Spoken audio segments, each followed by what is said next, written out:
Chapter 360. Of course not. As long as you can produce evidence to prove that you didn't do it, no one will make things difficult for you, said Rongjin. Chu Liuyue's lips curved up slightly. This means that I have to find a way to prove my innocence to clear my name when others slander me and pour dirty water on me. However, I don't know how to prove something that I didn't do. Rongjin was speechless. Actually, if he wasn't worried about his and his mother's future situation, he wouldn't want to force Chu Liyue like this. After all, Rongjin's disappearance had already been exposed, and his father definitely knew about Simang's existence. According to his understanding of his father, the latter point might be more serious than the former. Now, he could only think of a way to find Rongjin to salvage the situation. Isn't this just your side of the story? I can't believe it completely either. If you're not guilty, follow me back to the Imperial city now. Clarify things in front of father and mother personally. As he spoke, he reached out to pull Chu Liyue. Chu Liyue moved her feet lightly and easily avoided his actions. Rongjin was stunned. Chu Liyue's cultivation level was lower than his, but she was clearly stronger than him now. This made him feel even worse, and he felt an indescribable sense of suffocation. When he was with Situ Xingchen, he didn't feel this way. Thinking of this, he became a little impatient. Why? Are you guilty? Before Chu Liyue could speak, Qinghan said coldly, "You've already left the library. Anyway, you've already left the library. Isn't it just nice to go back with Rongjin?" Rongjin was secretly shocked. Chu Liyue actually only stayed here for such a short period of time. But if that's the case, it's even better. The few of them focused their gazes on Chu Liyue, clearly wanting her to agree to this suggestion. Chu Liyue's gaze turned cold. She hated it when people forced her to do things, especially when this person was someone she detested. What if I don't agree? Once she said that, the surrounding atmosphere instantly froze. Country Yao Qin, Imperial Study. Rongqi stood outside the door, looking anxious. Eunuch Min, I'll have to trouble you to inform him again. This prince really has something important to report to Imperial Father. Eunuch Min looked troubled. Your Highness King Ping, it's not that I don't want to help you, but there's really no way to help you. His Majesty had lost his temper this time, and he was still angry. If you go in now, not only will you not be able to help the Empress, you will make things more troublesome. Listen to my advice and go back first. When His Majesty is in a better mood, it won't be too late for you to plead for leniency. Rongqi frowned. Eunuch Min, why don't you believe me? This prince really didn't come here to plead for Imperial Mother. She really had something important to tell Imperial Father. If we delay any longer, the consequences will be unimaginable. Eunuch Min still refused to agree and kept persuading him. Now that the Empress was under house arrest, the fourth princess was missing and the crown prince was far away in Xingluo country, only the fifth prince, Rongqi, was left. Under such circumstances, how could he not come here for the Empress and the rest? Seeing that Eunuch Min refused to help no matter what, Rongqi finally panicked and shouted at the study. Imperial Father. I have something important to report. I beg you to let your son in. Eunuch Min was scared out of his wits and hurriedly went forward to stop him. Oh my! Your Highness King Ping. What are you doing? If you disturb His Majesty, what do you think we should do? Please stop shouting. Rongqi refused to listen and shouted even louder.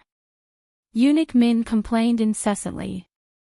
This prince usually looked like he was not very capable, but he could cause so much trouble when he caused a ruckus.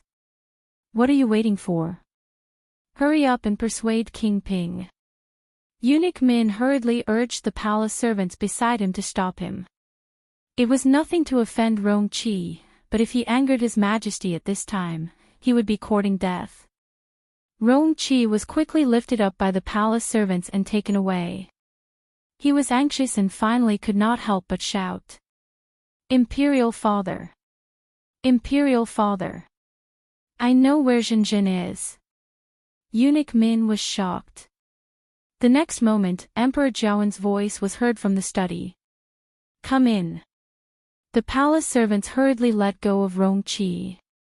Rong-chi tidied up his appearance and harshly glared at the crowd before entering the study.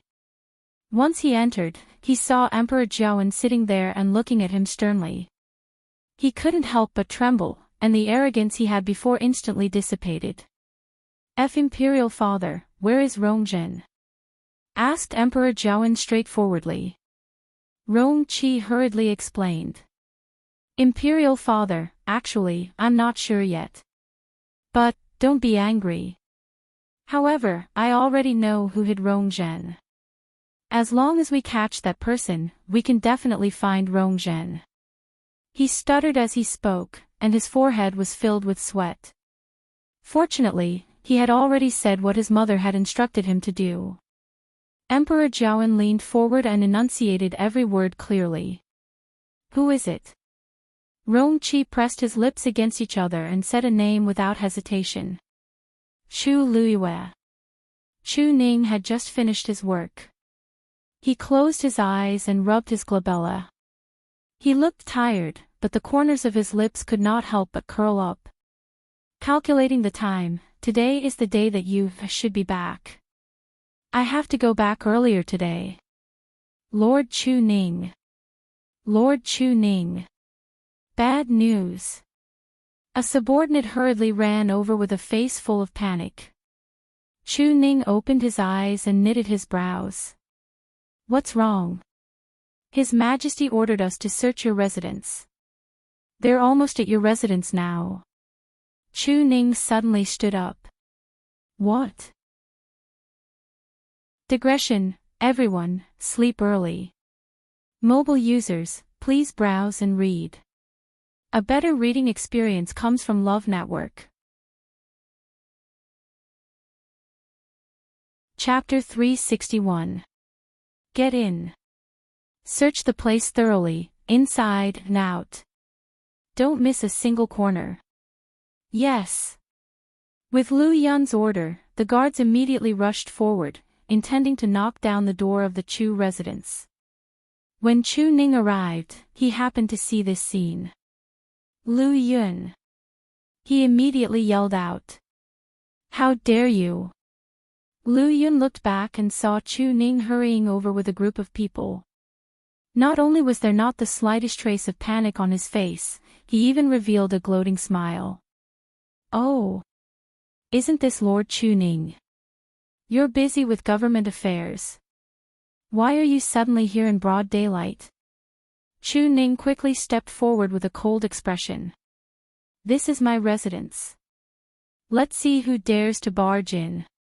When he spoke, he contained the powerful aura of a stage 5 warrior, immediately causing Lu Yun to feel a tightness in his chest. Even the guards standing at the door were fearful. They couldn't help but stop and look at each other. Lu Yun was annoyed and the smile on his face gradually faded. Lord Chu Ning, what are you doing? I'm here today on His Majesty's orders. If you really want to stop me, you're defying the orders. Chu Ning stared at him coldly. I naturally don't dare to defy His Majesty's orders. But even if you want to search, you have to give a reason, right? After all, I'm the commander of the Imperial Guards. I'm sorry, Lord Chu Ning. We're just following orders. If you really want to know the reason, why don't you find His Majesty personally? Lu Yun snorted and waved his hand. Continue. Yes. Chu Ning was about to step forward when Zhao Ming suddenly persuaded in a low voice. Lord, you must calm down. This time, they're here on His Majesty's orders. If this matter blows up, it won't do you any good. His Majesty might even think that Chu Ning was defying the orders. Chu Ning took a deep breath and suppressed his anger. All right. Since that's the case, I'll see what you can find. He had never done anything wrong, so naturally, he wasn't afraid of this. But, why did His Majesty suddenly act like this? Lu Yun saw Chu Ning lowering his head and felt smug. During this period of time, Lu Yao had been harmed miserably by the Chu family. The worst ones were Chu Ning and Chu Luyue. If they hadn't deliberately stirred up trouble, Lu Yao would still be in control of the Chu clan's finances. How could they have fallen to the point where they were hated by everyone? He wasn't on good terms with Lu Yao, but Lu Yao was still a member of the Lu family. Her reputation was ruined, and the Lu family was implicated as well. More importantly, she still had to go back and ask the Lu family for money to fill those holes. He was dissatisfied with Lu Yao, and even more resentful of Chu Ning and his daughter. Now that he had a chance to deal with them, he would definitely not miss it. Dong! The door was slammed open. Numerous guards swarmed in. Lu Yun flashed a provocative smile at Chu Ning, then stepped inside. Chu Ning frowned and followed closely behind. The group of people had already spread out, quickly and violently searching the courtyard and rooms. Lu Yun stood in the middle of the courtyard, hands behind his back, issuing orders without pause. That room. Go in and look for it. And the one next to him. We've searched thoroughly. Did someone go to the backyard? If you find anything out of the ordinary, report it immediately. Chu Ning was standing not far away. She clearly saw those people throwing out many things from his bedroom. Mattresses, bookshelves, clothes. Even things like tea sets, brushes, and ink were thrown on the ground outside. Many things were broken, and the floor was in a mess. Lu Yun turned around to look at Chu Ning. When he saw the latter's ugly expression, he couldn't help but move closer and persuade him proudly. Lord Chu Ning, don't be angry. This is His Majesty's decree. Instead of being angry, why don't you think about what your precious daughter has done? Chu Ning's gaze sharpened as he stared at Lu Yun. What did you say? Lu Yun shrugged nonchalantly. Chu Ning's brows furrowed even tighter. He never thought that this matter had something to do with you, What did you, do for His Majesty to issue such an order? While he was thinking, he suddenly saw those people about to rush into Chu Liyue's room. How dare you? Chu Ning shouted sternly. In a flash, he appeared in front of those people. Lu Yun raised his brows. Oh, Lord Chu Ning, are you really going against His Majesty? Chu Ning's gaze swept across the crowd as he enunciated each word clearly. You can search if you want, but if you dare to damage anything in here, don't blame me for being merciless. His aura was extremely strong, and coupled with his stern voice, it made everyone fearful. Even Lu Yun couldn't help but shudder as he forced himself to speak. Didn't you hear me? Be careful. Chu Ning finally moved aside after hearing his words. Those people no longer had the excitement from before, and they walked in carefully. Chu Ning stood at the door, his gaze like a sharp blade scraping back and forth between them. Lu Yun felt very aggrieved, but he also knew that if he angered Chu Ning, he wouldn't have a good ending. Thus, he could only swallow his anger. When they found something, he would definitely ask His Majesty to punish Chu Ning severely. Chu Ning stared at these people's movements as he kept thinking about why His Majesty suddenly did this. You, went to Tai Yen Academy 10 days ago and hadn't been home during this period. What were they looking for here? Just as Chu Ning was puzzled, someone suddenly shouted from outside, Master, Lord Lu. Found it. Chu Ning was shocked and immediately turned around.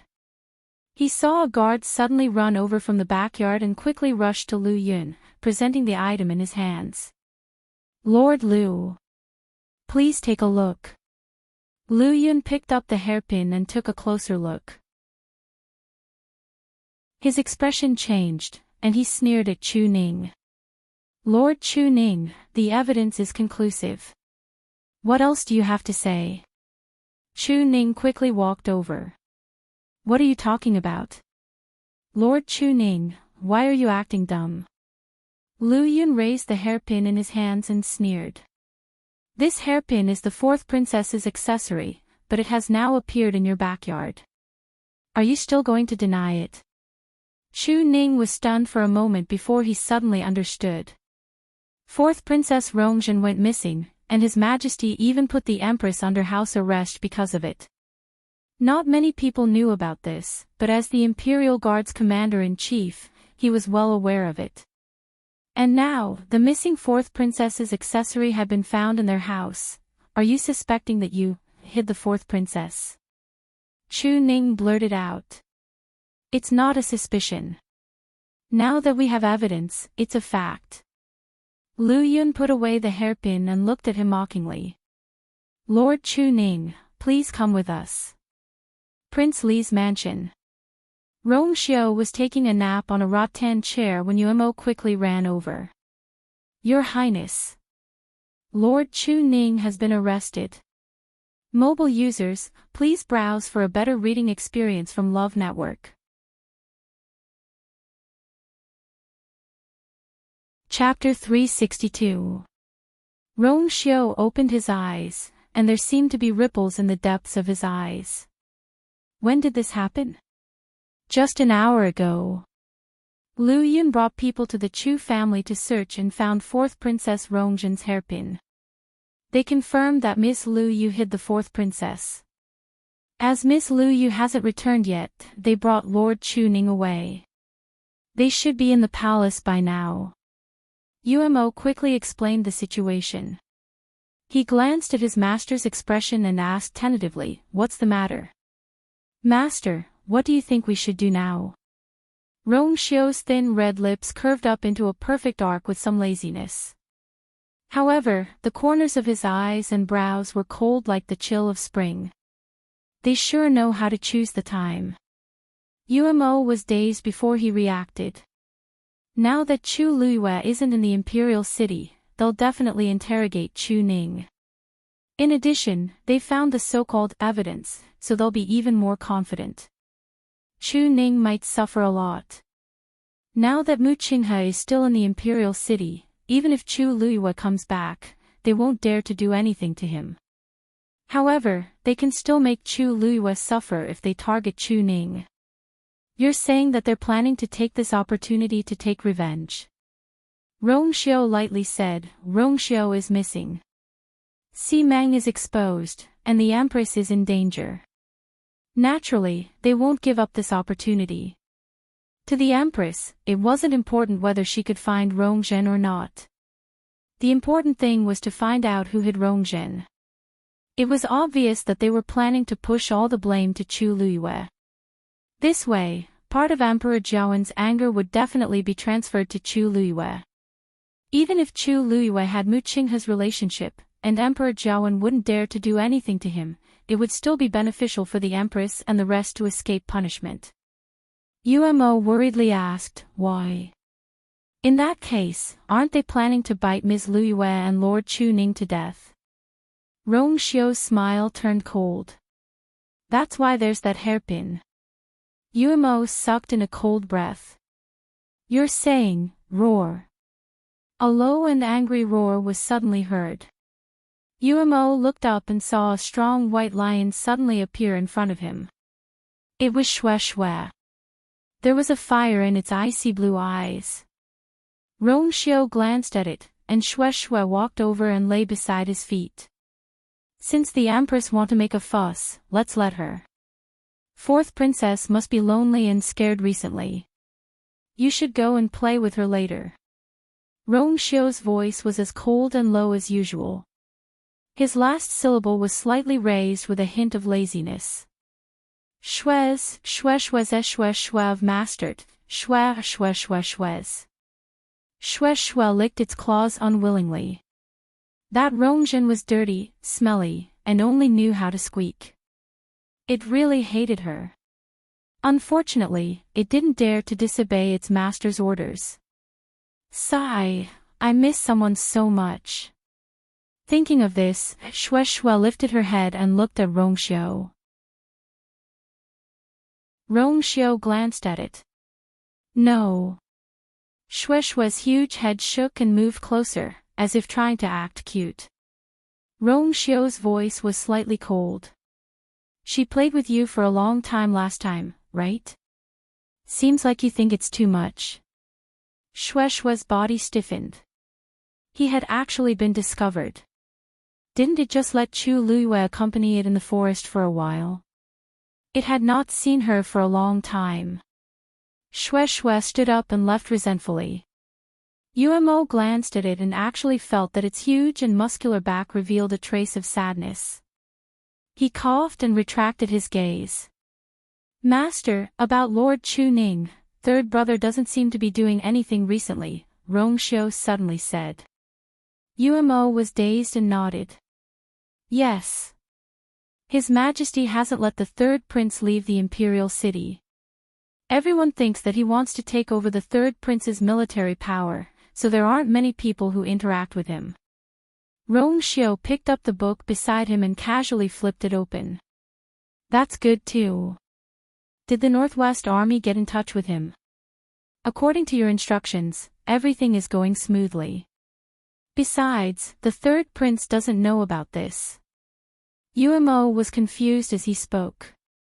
Your Highness, aren't you worried that you're helping the third prince like this? Rongxiu has military power in his hands. If things continue to develop, nobody knows what Rongxiu will do. The Empress and the Crown Prince should be worried. Rongxiu flipped open a page of the book and seemed to be unconcerned about this. Go and tell third brother about the fourth princess. Yes. Palace. Emperor Jiawen sat at the head of the table while the Empress sat at the side.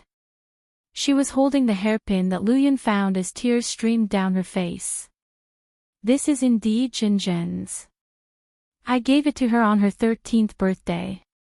Her nickname is engraved on it, so there's no doubt about it. Poor Jinzhen. I've let her down, Emperor Jiawen stared at Chu Ning sternly. Chu Ning, what else do you have to say? Chu Ning lifted his sleeves and knelt on the floor. Your Majesty is wise. I really don't know where this hairpin came from. I also don't know where the fourth princess is now. However, I can use my life to guarantee that this has nothing to do with you, Emperor Jiawen was also very conflicted. He knew what kind of person Chu Ning was. Since he was willing to swear, it meant that he really believed that Chu Luiyue didn't do it. But, how could he explain the hairpin? Lord Chu Ning. Take it that I'm begging you. Just tell His Majesty and this consort where Jinzhen is right now. The Empress looked at Chu Ning with tears all over her face as if she was heartbroken. As long as she's fine, I won't pursue the other matters. Chu Ning's face tensed up. Your Majesty, I won't admit to anything that I didn't do. The Empress's eyes turned, and she wiped her tears as she tried to ask. Then, is it possible that Chu Luiyue did it, but you don't know about it? Chu Ning looked at her coldly. Your Majesty, do you want me to identify my daughter as the culprit behind the kidnapping of the fourth princess? I didn't mean that. Jinzhen has been missing for a few days, and His Majesty and I are very worried. I don't want to think this way, but this hairpin really can't be denied. Emperor Jiawen kept quiet for a long time before he said, that's right. Why don't we wait for Chu Luiyue to come back from Tai Yan Academy before we interrogate him together? The Empress quickly gave Rongqi, who was at the side, a look. Rongqi immediately said, Father. You mustn't. If Chu Luiyue really did it, then Lord Chu Ning will definitely find a way to cover it up. Why don't we lock him up first and interrogate him strictly? This way, we won't have to be afraid that Chu Luiyue won't tell the truth when he comes back. Emperor Jiawen knitted his brows. The Empress immediately scolded him. Rongqi. How can you treat Lord Chu Ning like this before the verdict is out? Rong Qi said aggrievedly, I'm doing this for Jinjin. Emperor Zhaoan thought for a long time and finally said, guards. Lock Chu Ning up. Mobile users, please browse and read. A better reading experience comes from Love Network.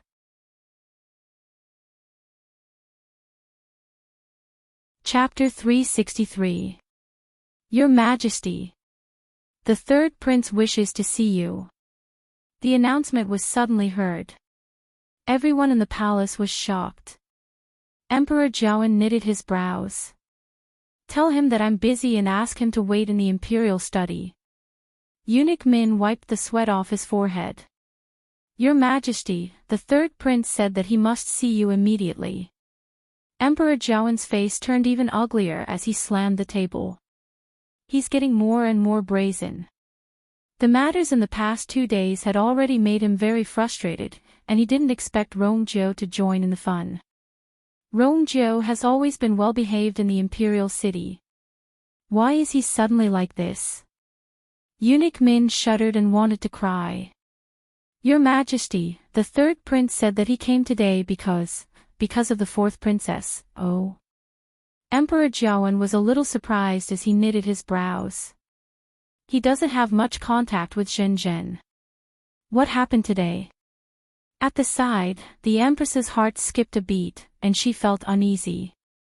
The last time Rong Jin was grounded was because Rong Jiu complained to His Majesty. I wonder what he's up to today. She worriedly persuaded him. Your Majesty, we shouldn't air our dirty linen in public. It's better not to blow up Jinjin's disappearance, right? It's better for the royal family and Jinjin to investigate. If the third prince is involved, it won't be easy. Emperor Zhaoan thought for a moment and shook his head. Rong Jiu has always been calm. Since he dares to come, he must know something. As he spoke, he raised his hand at Eunuch Min, let him in. Yes. Eunuch Min hurriedly went outside the palace and invited Rong Jiu in. The Empress secretly bit her lips, and for some reason, she became even more nervous. Very quickly, Rong Jiu walked in with big strides.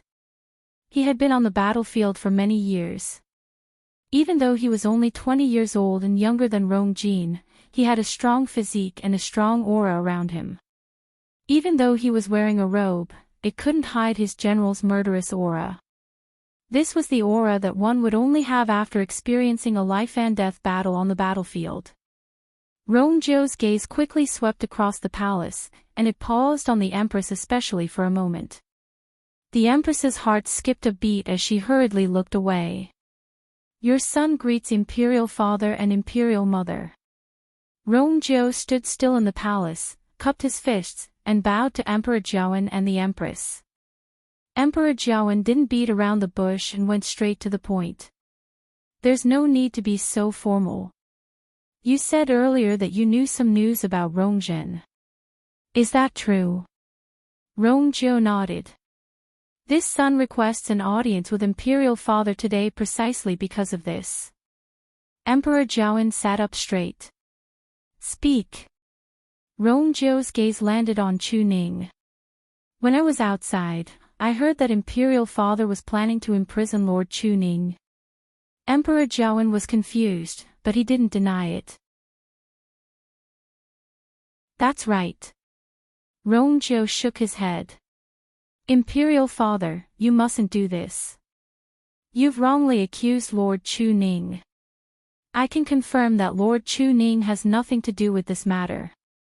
Once she said that, not only Emperor Zhaoan and the Empress, but even Chu Ning was shocked. This. Rong Jiu actually came to speak up for me. Chu Ning quickly recalled in his mind. He didn't seem to have much interaction with the third prince.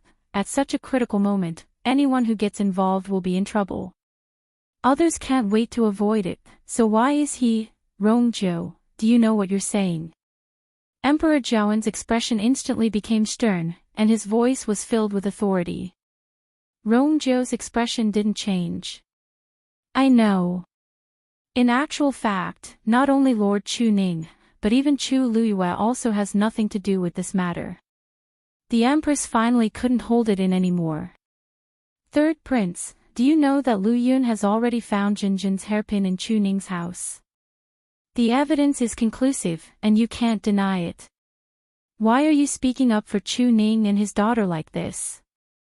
Rongjiu revealed a meaningful smile as he looked at the Empress and slowly said, Her Majesty, did Rongjun really drop that hairpin in Lord Chu Ning's house? The Empress's heart skipped a beat. What did you say? I heard that Lord Lu Yun brought people to search back then, and Lord Chu Ning's family. Everyone knows that after severing ties with the Chu family, Lord Chu Ning and Chu Luiyue have been living in a new mansion. They didn't even hire any servants. During the search, only Lord Chu Ning was there. If someone purposely brought this hairpin over and lied about finding it there, who would discover it? Even if Lord Chu Ning had 3 heads and 6 arms, I'm afraid he can't keep an eye on everyone, right? Emperor Zhaoen's expression changed slightly. Rongjiu's words did make sense. The Empress secretly tightened her grip on the chair's armrest. Third Prince, this hairpin was found in the backyard. Many guards at that time can testify. Could it be that they are all lying? Rongjiu paused and suddenly asked, Her Majesty, may I know if the hairpin in your hand is the one you found in Lord Chu Ning's house? The Empress was flustered by his words, so she nodded subconsciously when she heard him ask this. Yes, this is it. That's it. Rongjiu's expression became even more thought-provoking. This hairpin is exquisite and very eye-catching. Even if I'm standing here, I can still see it from such a distance. I wonder if Lord Chu Ning and Chu Luiyue are blind. That's why they couldn't see this hairpin and purposely left it in the yard. The Empress retorted in a panic, perhaps Chu Luiyue was too flustered back then, so she didn't notice it. After all, the yard is very big. She can't see every corner. Her Majesty, you said that this hairpin was found in the backyard, and many guards saw it with their own eyes. Why are you talking about corners now? Rongjiu's nonchalant words made the Empress stop talking. The entire palace suddenly fell into dead silence. Chu Ning's expression turned serious. Your Majesty, I was in the front yard back then, and the guards were in the backyard. I really didn't see them find the hairpin. Emperor Zhaoen stared at the Empress, and his gaze gradually turned cold. Empress, what else do you want to say? I just made a slip of the tongue. The Empress hurriedly knelt down. Your Majesty, I've been in the palace all this while and never went out. I also didn't see the scene back then, so I naturally don't know what happened. I just made a slip of the tongue. Rongjiu lightly glanced at her in a seemingly smiling manner. Her Majesty, it seems like this matter really has nothing to do with you. Of course not.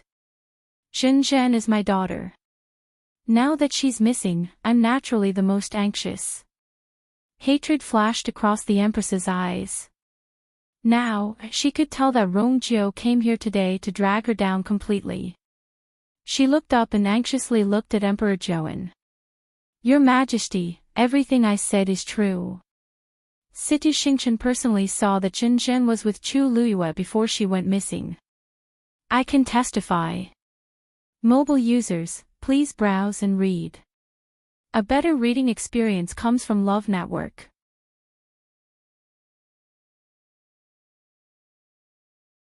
Chapter 364.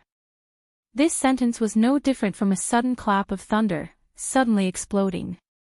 Everyone in the hall was shocked. Even Rongjiu knitted his brows slightly. Emperor Zhaoen asked in a low voice, Why are you here? Are you telling the truth? Situ Xingchen really said that? The Empress nodded repeatedly. If you don't believe me, you can ask Situ Xingchen. Chu Ning suddenly said, Your Majesty, where did you hear this from? Of course, Situ Xingchen said it herself. At this point, the Empress couldn't care less and could only confess that she had been communicating with Rongjin. City Xingqian told Rongjin about this, and Rongjin told her about it. I know I'm in the wrong, but Rongjin did it for Rongjin. Your Majesty. Emperor Zhaoan felt his head hurt. Things seemed to be getting more and more complicated. Everyone had their own version of the story, and what they said differed greatly. Someone must be lying, but he couldn't immediately tell. Seeing that Emperor Zhaoan's expression wavered for a moment, the Empress immediately said, Don't worry. Your Majesty, City Xingqian already knows about Rongjin's disappearance. This time, she plans to come back with Rongjin to help find Rongjin. Why don't we wait for them to come back and confront each other? Emperor Zhaoan disagreed. Chu Luiyue is going to Tai Yan Academy for a month, and only 1/3 of the time has passed. If we keep waiting for her, Rongjin, Your Majesty, you will be back soon. She said earlier that she would only be gone for 10 days, Chu Ning said. These words surprised the others.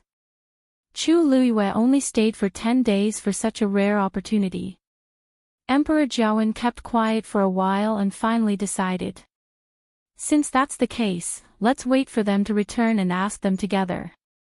The Empress finally heaved a sigh of relief. Her body went limp and she almost fell to the ground. With City Xingqian as a witness, Chu Luiyue definitely can't escape this time. At that time, even if she didn't die, she would still make her lose a layer of skin. Imperial Father is wise. This way, they would definitely be able to find Rongjin as soon as possible, and Lord Chu Ning wouldn't be wronged for no reason. Lord Chu Ning has always been loyal to you.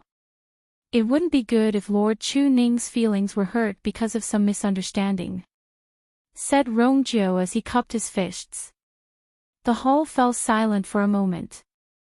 Everyone knew that the so-called misunderstanding was caused by the Empress. Emperor Zhaoan's gaze became much darker. All of you can leave first. The Empress stayed. Chu Ning walked out of the palace and thanked Rongjio solemnly. Thank you for your help this time, Third Prince. Otherwise, he might really be locked up. Rongjio looked nonchalant. Lord Chu Ning, there's no need to be so polite. I'm helping you because I'm helping myself. Chu Ning was taken aback. He did not expect Rongjio to be so honest. Of course, he could guess Rongjio's purpose for coming here today. From start to end, Rongjio only targeted one person, the Empress. Especially the words he said just before he left the hall, it gave the Empress a push. The reason why Rongjio did this was most likely because his birth mother, noble Lady Ying, was harmed by the Empress back then. Even though this matter wasn't conclusive and there was no evidence, Chu Ning was in the limelight back then and was highly regarded by Emperor Zhaoan. Thus, he more or less knew some things. Looking at Rongjio's appearance, he clearly came prepared. No matter what, I have to thank you, Third Prince. I'll definitely repay this favor in the future. Rongjio did not seem to care. The two of them chatted for a while before parting ways. Chu Ning hesitated for a while and decided to return to his residence first. Previously, Lu Yun brought so many people and turned the house into a mess, so he had to hurry back to clean it up. If Yu saw this, she would definitely be very worried. In the end, Chu Luiyue did not return with Rongjin and the rest. She only used one sentence to dissuade Rongjin from stopping her. I've already arranged a time to go back with Vice Admiral Mu. Whoever delays it will be responsible. Rongjin had just gotten married to City Xingqian and was in the prime of his success. He originally wanted to show off his authority as the crown prince in front of Chu Luiyue, but it was a pity that he was not completely blinded by it. He knew who he could offend and who he could not. Thus, he could only sullenly give way to Chu Luiyue. As for City Xingqian, she did not say much from start to end and stayed out of the matter. It was as if she had forgotten that Rong Jin only came to find trouble with Chu Luiyue after hearing what she said. Chu Luiyue returned to the Imperial city very quickly and successfully. The moment he reached home, the door was opened from the inside before Chu Luiyue could even knock on the door. The person standing at the door was Chu Ning. When Chu Luiyue saw him, he was elated and shocked. "Father, why are you home? It's not a day off today." Chu Ning first sized her up and made sure that she was fine before he heaved a sigh of relief. It's good that you're back safely. I have something to ask you." The father-daughter duo returned to the house together. Chu Ning told Chu Luiyue everything that happened previously. Does the fourth princess's disappearance have anything to do with you?" asked Chu Ning uncertainly. Chu Luiyue smiled, and his eyes curved into crescents. "Didn't you say it in front of His Majesty? You said that you believed that I didn't do it. Since you said so, this naturally has nothing to do with me." Chu Ning then heaved a sigh of relief. That's good. I heard from the Empress that Situ Xingchen saw you with Rong Zhen, so I was a little worried." With Situ Xingchen's status, her words carried a lot of weight. He believed in his daughter, but the development of the matter seemed to be a little out of control. Chu Luiyue smiled nonchalantly. "I know about this. Before I came back, Rong Jin wanted me to take responsibility for Rong Zhen's disappearance because he heard Situ Xingchen talk about this." Chu Ning knitted his brows. "Situ Xingchen has no feud with us, so why did she say all this?" Chu Luiyue's eyes sparkled. "She probably saw wrongly." Chu Ning didn't quite believe it. What kind of person is Situ Xingchen? She definitely knows what kind of effect these words will have if she says them. "This will most likely harm you, If she really saw wrongly, she shouldn't have made such a big fuss without confirming it. This really doesn't fit the image of Situ Xingchen in the rumors. This Situ Xingchen is a little strange," muttered Chu Ning. Chu Luiyue didn't want him to worry, so he patted his arm and smiled. "Father, don't worry. I know what I'm doing and won't let anyone bully me." Chu Ning's worry didn't completely disappear because of this. "But His Majesty said that he wants you to confront each other when you come back. What should we do? If Situ Xingchen insists that you, did it," Chu Luiyue's lips curved up slightly. "My pleasure."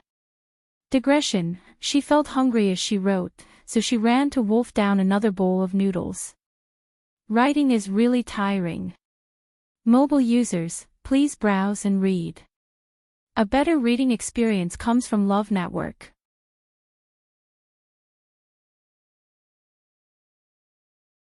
Chapter 365. Chu Luiyue then went to visit Mu Qinghe, but she found that he wasn't at his residence. She waited outside the barrier for a while, but there was still no movement, so she turned around and left. She felt a little strange. If Hong Yao was here, it would have rushed out long ago. Since there was no sound for so long, Hong Yao and Mu Qinghe must not be here. What place in country Yao Chen's imperial capital could attract him?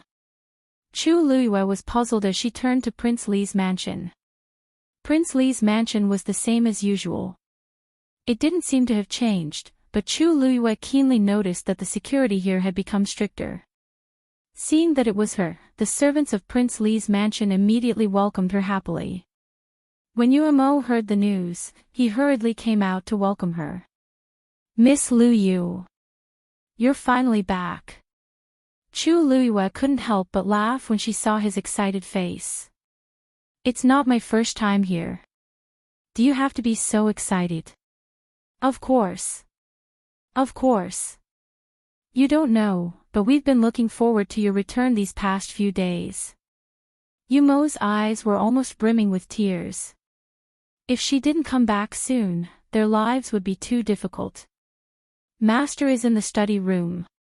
I'll bring you there." As he spoke, Yuemo led Chu Luiyue to the study room. Chu Luiyue followed behind him and quietly sized up the layout of the mansion.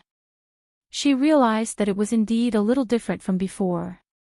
She took in all of this, but she didn't show it on her face, nor did she say anything. Soon, the two of them arrived outside the study room. Umo stopped. "Master is inside. You can go in." Chu Luiyue nodded slightly. Just as she walked to the door, a white figure flashed in front of her. She was very surprised. Xue Xue. She hadn't seen Xue Xue since she left the Imperial capital. She really missed it.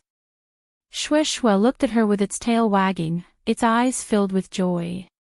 It was obviously very happy about her return. It jumped twice on the spot and couldn't help but run 2 laps around Chu Luiyue. Chu Luiyue chuckled. All right, I know what you want." As she spoke, she stretched out her hand, intending to pat Xue Xue's head. Xue Xue obediently moved its huge head closer. Whoosh!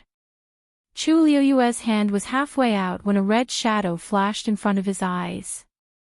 Immediately, he felt something extra on the back of his hand.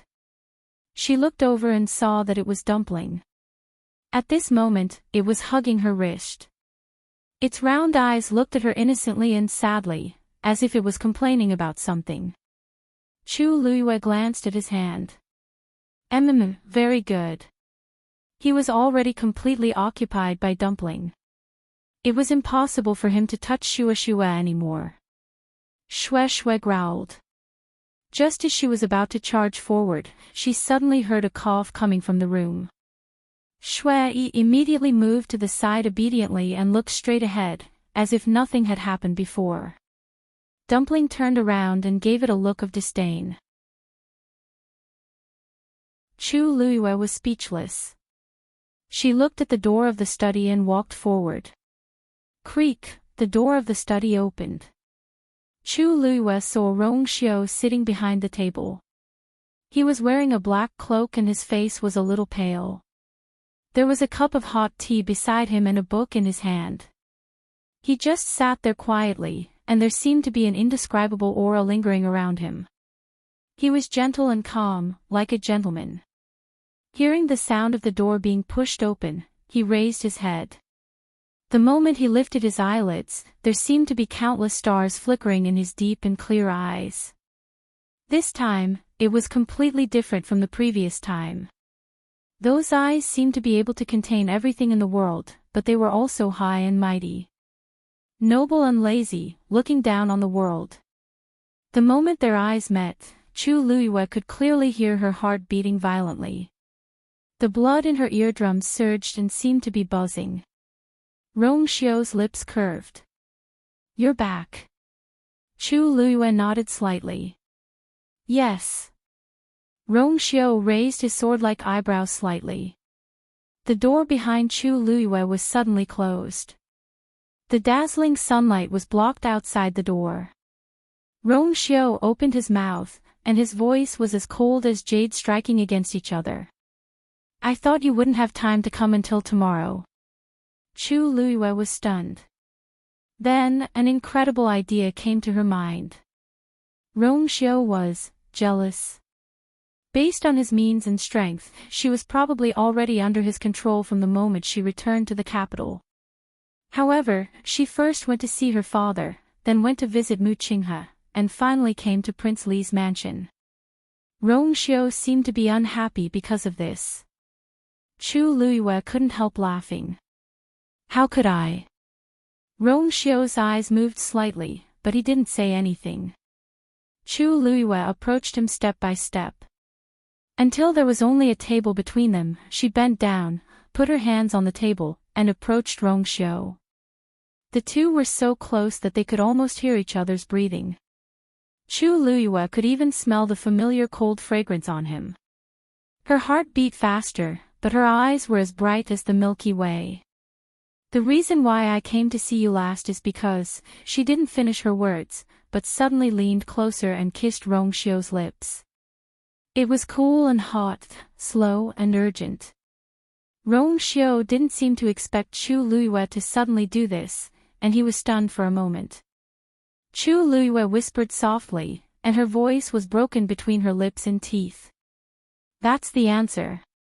Of course, she missed him and wanted to come back to see him as soon as possible. But there were some things that needed to be dealt with first. Otherwise, the two of them would only meet for a short time, and she would have to busy herself with other things. So, she might as well settle all the messy things on hand before coming. Without any burden, she felt refreshed. The only thing she didn't expect was that she missed Rong Xiu more than she imagined. It wasn't obvious when she was in Tai Yen Academy, and it wasn't obvious on the way back. Even when she just arrived at Prince Li's mansion, she didn't think much of it. But the moment she saw Rong Xiu, an overwhelming longing suddenly surged in her heart. The longing that she had intentionally or unintentionally suppressed instantly drowned her. Her mind seemed to be blank, and there was only one thought left. Kiss him. Only when she touched his soft and cool lips did she finally feel at ease. After a while, when she saw that Rong Xiu didn't move, she bit him lightly in a fit of pique.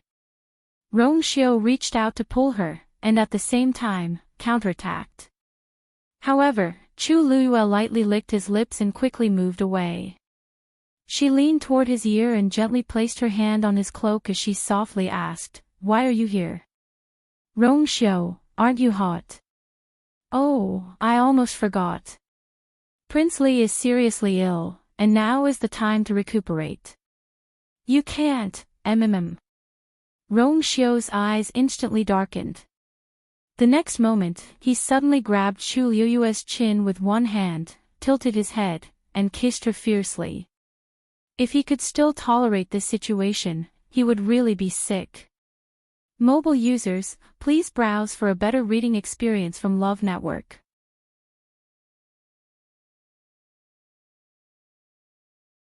Chapter 366.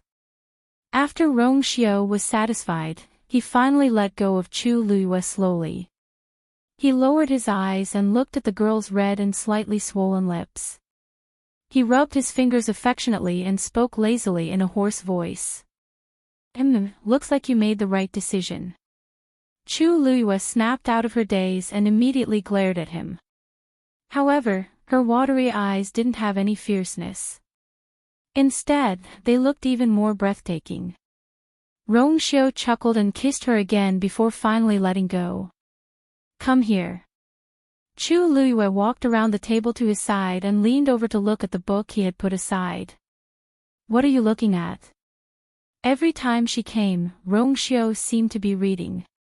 She glanced at it and saw that it seemed to be a biography. Rong Xiu held her slender waist and pulled her into his arms.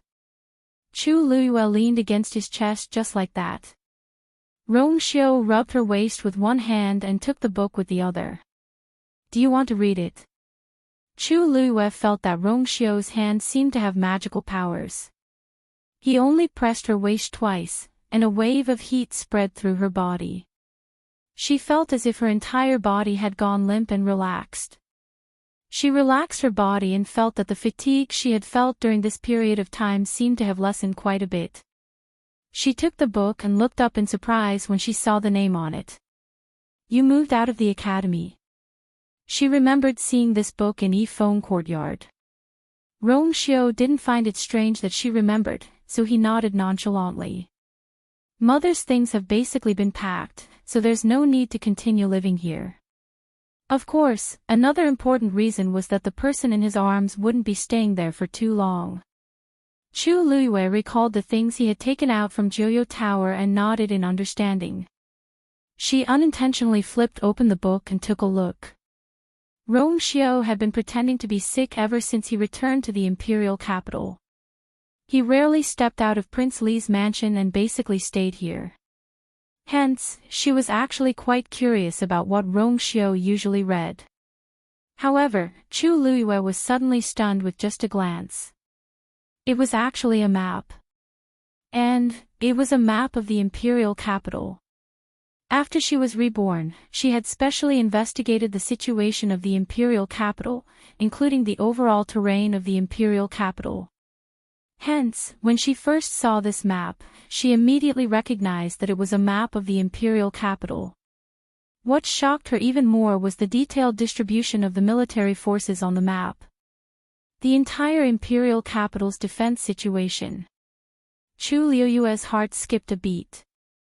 So, what Rongxiu was not reading books every day, she instinctively looked up at Rongxiu. Rongxiu's expression was normal, as if he didn't think it was a big deal at all. Chu Liyue thought that he didn't expect her to be able to understand this thing and couldn't help but tug at his clothes. Rongxiu, you read this every day.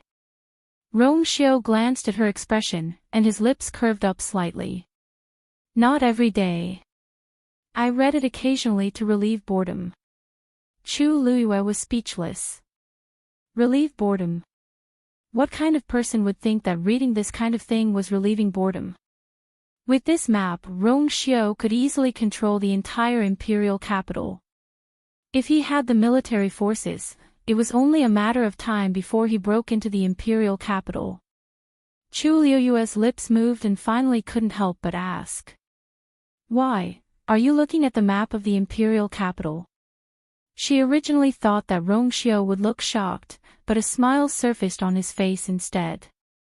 He bent down and kissed Chu Liyue's glabella. You can really understand it. Chu Liyue instantly felt complicated. Rongxiu already knew that she had seen through what it was, but he didn't seem to want to hide it at all. You aren't worried that I'll say this? As a prince, it wouldn't be a good thing if Emperor Zhaoan found out that he had such a thing in his hands. Rongxiu raised his brows and said matter-of-factly, "You're my fiancé. You are this prince's fiancé. If something happens to this prince, you won't be able to escape." Chu Liyue was speechless. Why does this tone sound like he's saying, "You're my woman when you're alive, and you're my ghost when you're dead"? Rongxiu lifted his chin. You can continue reading. Chu Liyue hesitated for a moment and flipped to the back. After looking at it for a while, she realized that they were all similar maps. Even though every map was different, they were all equally detailed. As Chu Liyue looked at them, she became more and more shocked. These maps, they seemed to involve half of country Yaoqin. Perhaps even the military might not have such a detailed map. Chu Liyue was really shocked. Rongxiu, look at these. What exactly are you planning to do? If it weren't for the fact that Rongxiu didn't have any military power, she would have really thought that Rongxiu was planning to rebel. It's just a boring pastime. Rongxiu really didn't seem to care. When he saw her shocked expression, he couldn't help but chuckle softly and hug her tighter. Her worried look for me is really touching. Chu Liyue subconsciously turned her gaze and looked at the bookshelf behind him. It was filled with books. A scary thought suddenly appeared in her mind. Could these also be? She long knew that Rongxiu was much stronger than he looked on the surface, but what she saw in front of her was still beyond her imagination. What are you thinking about? Asked Rongxiu. Chu Liyue looked at him sympathetically. I'm thinking that Rongjin is really unlucky to have met you. Rongjin thought that his crown prince position and even the throne were already in his bag after he set the marriage agreement with Situ Xingqian. Little did he know, Rongxiu raised his brows. He wasn't interested in comparing himself to Rongjin, but since it was her compliment, he still chose to accept it. Chu Liyue placed the book back and continued to nestle in Rongxiu's arms. Rongxiu rubbed his chin against her soft hair. Let's not talk about this. Why don't we talk about the wedding date? Chu Liyue was dazed and knitted her brows awkwardly. We really need to discuss this matter properly. Mu Qinghe is still in the Imperial City, and I don't know when he'll return to the Tianling dynasty. If he's leaving soon, we won't have time to get married. If he wants to wait for a while, we can hold our wedding. However, I don't know when I'll have to follow him back to the Tianling dynasty. The road ahead is dangerous, and I don't know what kind of situation I'll face when I return. If Rongxiu is involved, it'll be even harder to handle. Of course, I can't bear to leave Rongxiu, but I have to go back to the Tianling dynasty. She knitted her brows and thought for a long time.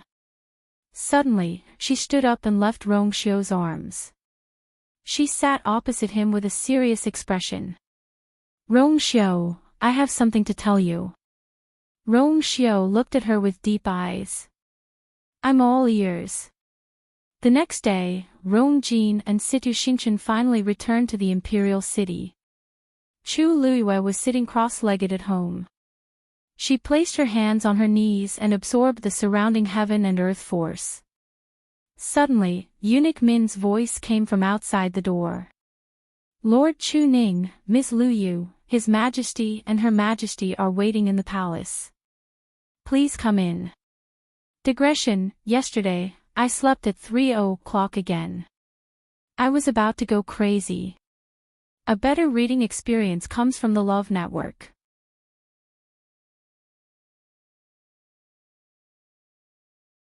Chapter 367. Palace. When Chu Luiyue arrived with Chu Ning, Emperor Zhaoan and the Empress were already waiting in the palace.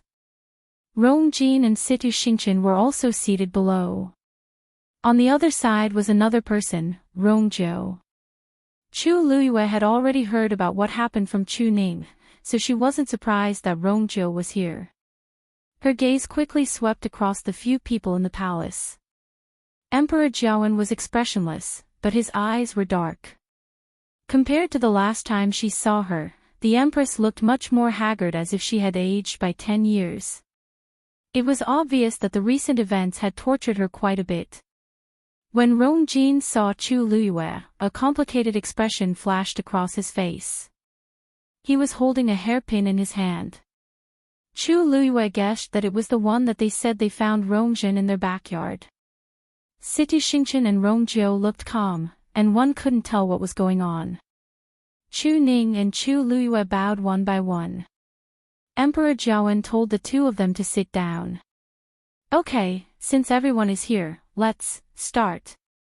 Emperor Zhaoan had already lost his patience, so he went straight to the point as he looked at Situ Xingchen. He looked at Situ Xingchen and asked, Xingchen, you previously said that you saw Lu Yu and Jinjin together. Is that true? Situ Xingchen stood up and bowed. Your Majesty, I don't dare to lie, and everything I said is true. As Jiuyou Tower caught fire that day, I remember it very clearly. After Jiuyou Tower collapsed, I quickly went back to pack my luggage because Tai Yan Academy was leaving the next day. I didn't expect to coincidentally see Rongjin and Chu Luiyue on the way. Emperor Zhaoan asked, was there anyone else then? There was an elder in a long black robe, but I didn't see his face. Then, did you hear what they said? I was quite a distance away, so I didn't hear them. However, I saw that the two of them were very close, so I thought that they were very close. I didn't expect. Emperor Zhaoan's face turned even colder. The elder in a long black robe who followed them was definitely Si Meng. If Situ Xingchen was lying, how did she know about Si Meng's existence? Actually, when I saw this scene that day, I felt a little strange. Situ Xingchen looked up at Emperor Zhaoan and hesitantly said, that's because His Majesty had just married Prince Li and Chu Luiyue that day. So when I saw her with Rongjin, I was confused for a long time.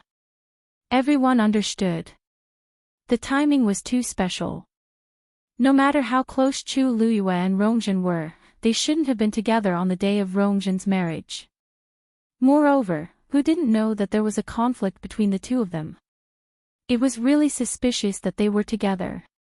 Emperor Zhaoan asked again. And then? Did you see where they went? Situ Xingchen shook her head. At that time, I only took a glance from afar. Because I was in a hurry to go back, I left. I don't know where they're going. Emperor Zhaoan nodded. Sit down. Then, he turned to look at Chu Luyue. Luyu, you heard what I said just now. What do you have to say? Chu Luyue lightly knocked on the chair's armrest with one hand and looked at Situ Xingqian in deep thought. What she said just now was actually very vague, but Simeng's existence gave her words a lot more credibility. After all, even Emperor Jiawen didn't know about Simeng's existence previously. Since Situ Xingqian could say this, it was naturally easy for people to believe her. This also meant that Situ Xingqian had long known about Simeng's existence. Perhaps she even knew what happened that day. But for some reason, she couldn't say it completely and could only choose a middle ground. After all, even if that was the case, she could still push Rongzhen's matter to her. Chu Luyue lightly said, I didn't see Rongzhen at all. That day, I didn't see Rongzhen. That day, Prince Li sent someone to send me and my father home. After that, the people of the Chu family sent an invitation, and my father went there. I stayed at home the whole time and didn't come out. The Chu family can testify to this. Quite a few people knew that Chu Ning went to the Chu residence, and it was privately discussed for a long time. Everyone knew that the Chu family regretted chasing Chu Ning and his daughter out and was thinking of ways to persuade them to go back. Chu Ning said, That's right. That's right. That day, Yu wanted to go back with me, but I stopped her, so she stayed at home. Even if that's the case, who can prove that she didn't go out when you left, Lord Chu Ning? Rongjin retorted. Besides, the two of you are father and daughter, so I'm afraid your testimony can't be completely true. Chu Ning knitted his brows slightly. If the other party kept saying this, they couldn't refute him. This was because he and Yu really couldn't prove that Yu was at home during this period of time. Chu Luyue suddenly said, that mysterious hairstyle was discovered by the Chu family. I heard that the hairpin appeared out of nowhere. Even Her Majesty the Empress couldn't tell where it came from. Then, how can everyone know that the rest of your words are true? The Empress was furious. Chu Luyue really touched a sore spot. His Majesty was already very unhappy with her because of this hairpin yesterday. Now that she brought it up again, isn't she trying to make His Majesty look bad? Rongjin knitted his brows and hid the hairpin in his hands. He originally thought that this hairpin was solid evidence, but it was hard to say what exactly was going on from his mother's reaction. Both parties insisted on their own words, and the situation was at a standstill. Rongjiu suddenly said, Actually, the key to this matter is to find Rongzhen's whereabouts. Her Majesty, Rongzhen's pearl of essence has shattered. Based on her own abilities, she definitely can't leave the palace silently. This also means that she must have left with Simeng's help. Even though Simeng is already dead, didn't he leave behind any clues? The Empress was even more frustrated. She knew that every time she mentioned Simeng, it would make His Majesty even more unhappy and disgusted. But now, if she wanted to push all the blame to Chu Luyue, Simeng was a very important person. She rubbed her temples and said, No. Simeng died suddenly. Simeng died very suddenly. Speaking of this, she suddenly paused and looked at Chu Luyue suspiciously. Oh, right. Speaking of which, Simeng is a stage 5 warrior, and normal people aren't his match. The person who can kill him so quickly must be very strong. There aren't many people with such standards in the entire Imperial city. Chu Luyue raised his brows and smiled as he asked, Why? Does Her Majesty suspect that I killed him? Aren't you thinking too highly of a rank 2 warrior like me? Love Network provided a better reading experience.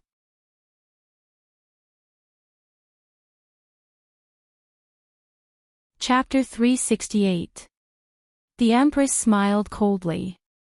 You're indeed just a stage 2 warrior, but everyone in the Imperial city knows that you can win against a stage 4 warrior. Perhaps you didn't display your true abilities at the Qingjiao competition. Other than you, Who else would know about this? Besides, there's also that weird fiend of yours. She was talking about Dumpling. Back then, Dumpling directly swallowed Hing Jingchua's force, which left a deep impression on many people. The Empress always felt that Chu Luiyue was unpredictable. Previously, Rongzhen had mentioned that Chu Luiyue went from a useless person to a genius that everyone envied because she met with a fortuitous encounter. Perhaps Si Meng was really killed by her or the person behind her. Also, you also went up to the 6th floor of Jiuyou Tower previously. How do you explain this? The more the Empress spoke, the more certain she sounded. Emperor Jiaowen and the rest's expressions gradually changed. The Empress's words sounded ridiculous at first, but upon closer thought, it wasn't impossible. In the past few months, too many strange things had happened to Chu Luiyue. Things that seemed impossible to others seemed to be reasonable when it came to her. As for Si Meng's death, it was hard to say. Chu Luiyue was caught between laughter and tears. Thank you for thinking so highly of me, Your Majesty. But if it's really like what you said and I killed Si Meng, why didn't I directly kill the 4th princess as well? Wouldn't everything be over if I did that? The Empress was stumped. Rongjin angrily said. Of course, it's because you're afraid of exposing your identity. As a princess, Rongzhen has something that can help her. Once you force her into a corner, she'll definitely expose your identity and location. Chu Luiyue looked at Rongjin as if he were looking at an idiot. Your Highness, let me remind you that Her Majesty just said that I can instantly kill a stage 5 warrior. Do you think that the 4th princess's abilities and reaction are stronger than a stage 5 warrior's? Rongjin was speechless, and his face turned red and white. Si Meng must be by Rongzhen's side. If Chu Luiyue could kill Si Meng, it would be even easier to kill Rongzhen. She could definitely solve everything before Rongzhen sent out a distress signal. The Empress's face turned even uglier. She was the only one who knew that the item Rongzhen was asking for help wasn't with her but with Si Meng. Ever since her Pearl of Essence shattered, Si Meng had always been by her side, never leaving her side. For the sake of safety, they had already made preparations for this. However, saying these things now would prove that the person who killed Si Meng was more powerful than expected. Instead, it would make His Majesty even more disgusted. Rongjin looked at Situ Xingchen at the side awkwardly and softly said, Don't worry. Xingchen, what do we do now? Situ Xingchen sneered in her heart, and her hatred for Rongjin increased. Rongjin was even more brainless than she expected. She had no idea how he had managed to sit on the Crown Prince's position for so long. Situ Xingchen looked down, and her eyelashes fluttered as she innocently and sincerely said, Your Highness, I only saw what happened. Your Highness, Xingchen only saw that much that day. I've already said what I can, but there's more that I'm powerless to do. Rongjin was a little anxious. According to what you said, Rongzhen must have been hidden by Chu Luiyue, but she doesn't admit it now. Your Highness, I didn't say that. It's just that you said that the 4th princess met with trouble, so I unintentionally told you about this. Is it because that elder's identity is a little troublesome? Situ Xingchen discreetly removed herself from this matter. However, Rongjin didn't realize this at all. On the contrary, Situ Xingchen's words reminded him of something. Chu Luiyue, you've said so much, but you still haven't proven your innocence. On the other hand, Xingchen has never been to country Yaoqin before, so she doesn't know about Si Meng's existence. If she's lying, how did she know about Si Meng? Besides, she has no feud with anyone involved in this matter, so why would she frame you? On the other hand, Rongzhen offended you before, so you probably want to use this chance to take revenge, right? Chu Liuyue's gaze landed on Situ Xingchen, and he smiled meaningfully. Your Highness, you're right, but I really don't understand. Eldest Princess Situ and I have never interacted before, and we don't have any feud. I really don't know why eldest Princess Situ would frame me like this. Situ Xingchen looked at Chu Luyue calmly, and her expression was as gentle and generous as usual. Miss Chu, I didn't frame you. From the start to the end, I just said what I saw and heard. Chu Luyue's eyes turned, and her gaze landed on Situ Xingchen's sleeves. When she saw Situ Xingchen again at Tai Yan Academy, she realized that Situ Xingchen had changed her clothes, and the cloud pattern on her sleeves was gone. When she looked at it again today, it was still the same. Chu Luyue didn't believe that Situ Xingchen didn't know that Rong Xiao had burned most of his clothes that day. If she didn't feel that she was greatly humiliated, she wouldn't be like this. It was obvious that eldest Princess Situ had shifted her anger onto Lin Mingya. The Empress took the chance to say, Your Majesty, Xingchen's words are indeed more trustworthy. On the other hand, Chu Luyue still doesn't have any evidence to prove where she was that day. From what I see, we won't be able to get anything out of her if this continues. Why don't we lock her up and order someone to interrogate her carefully? We might be able to come up with a different conclusion. The palace fell into a temporary silence. The Empress clearly meant that she wanted to torture Chu Luyue. Chu Ning stood up first. Absolutely not. I definitely can't watch you or be locked up without doing anything. What kind of place is the dungeon? How can you go to such a place?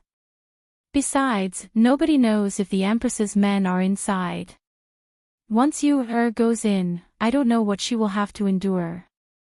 Vice Admiral Mu is still in the Imperial City, and he will bring you to the Tianling dynasty at any time.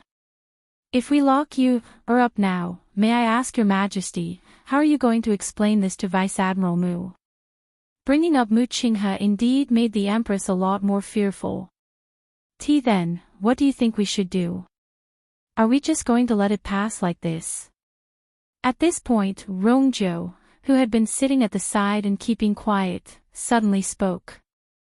Actually, it's very simple. As long as we find Rongjin, the truth will naturally be revealed. The Empress sneered. You make it sound so simple.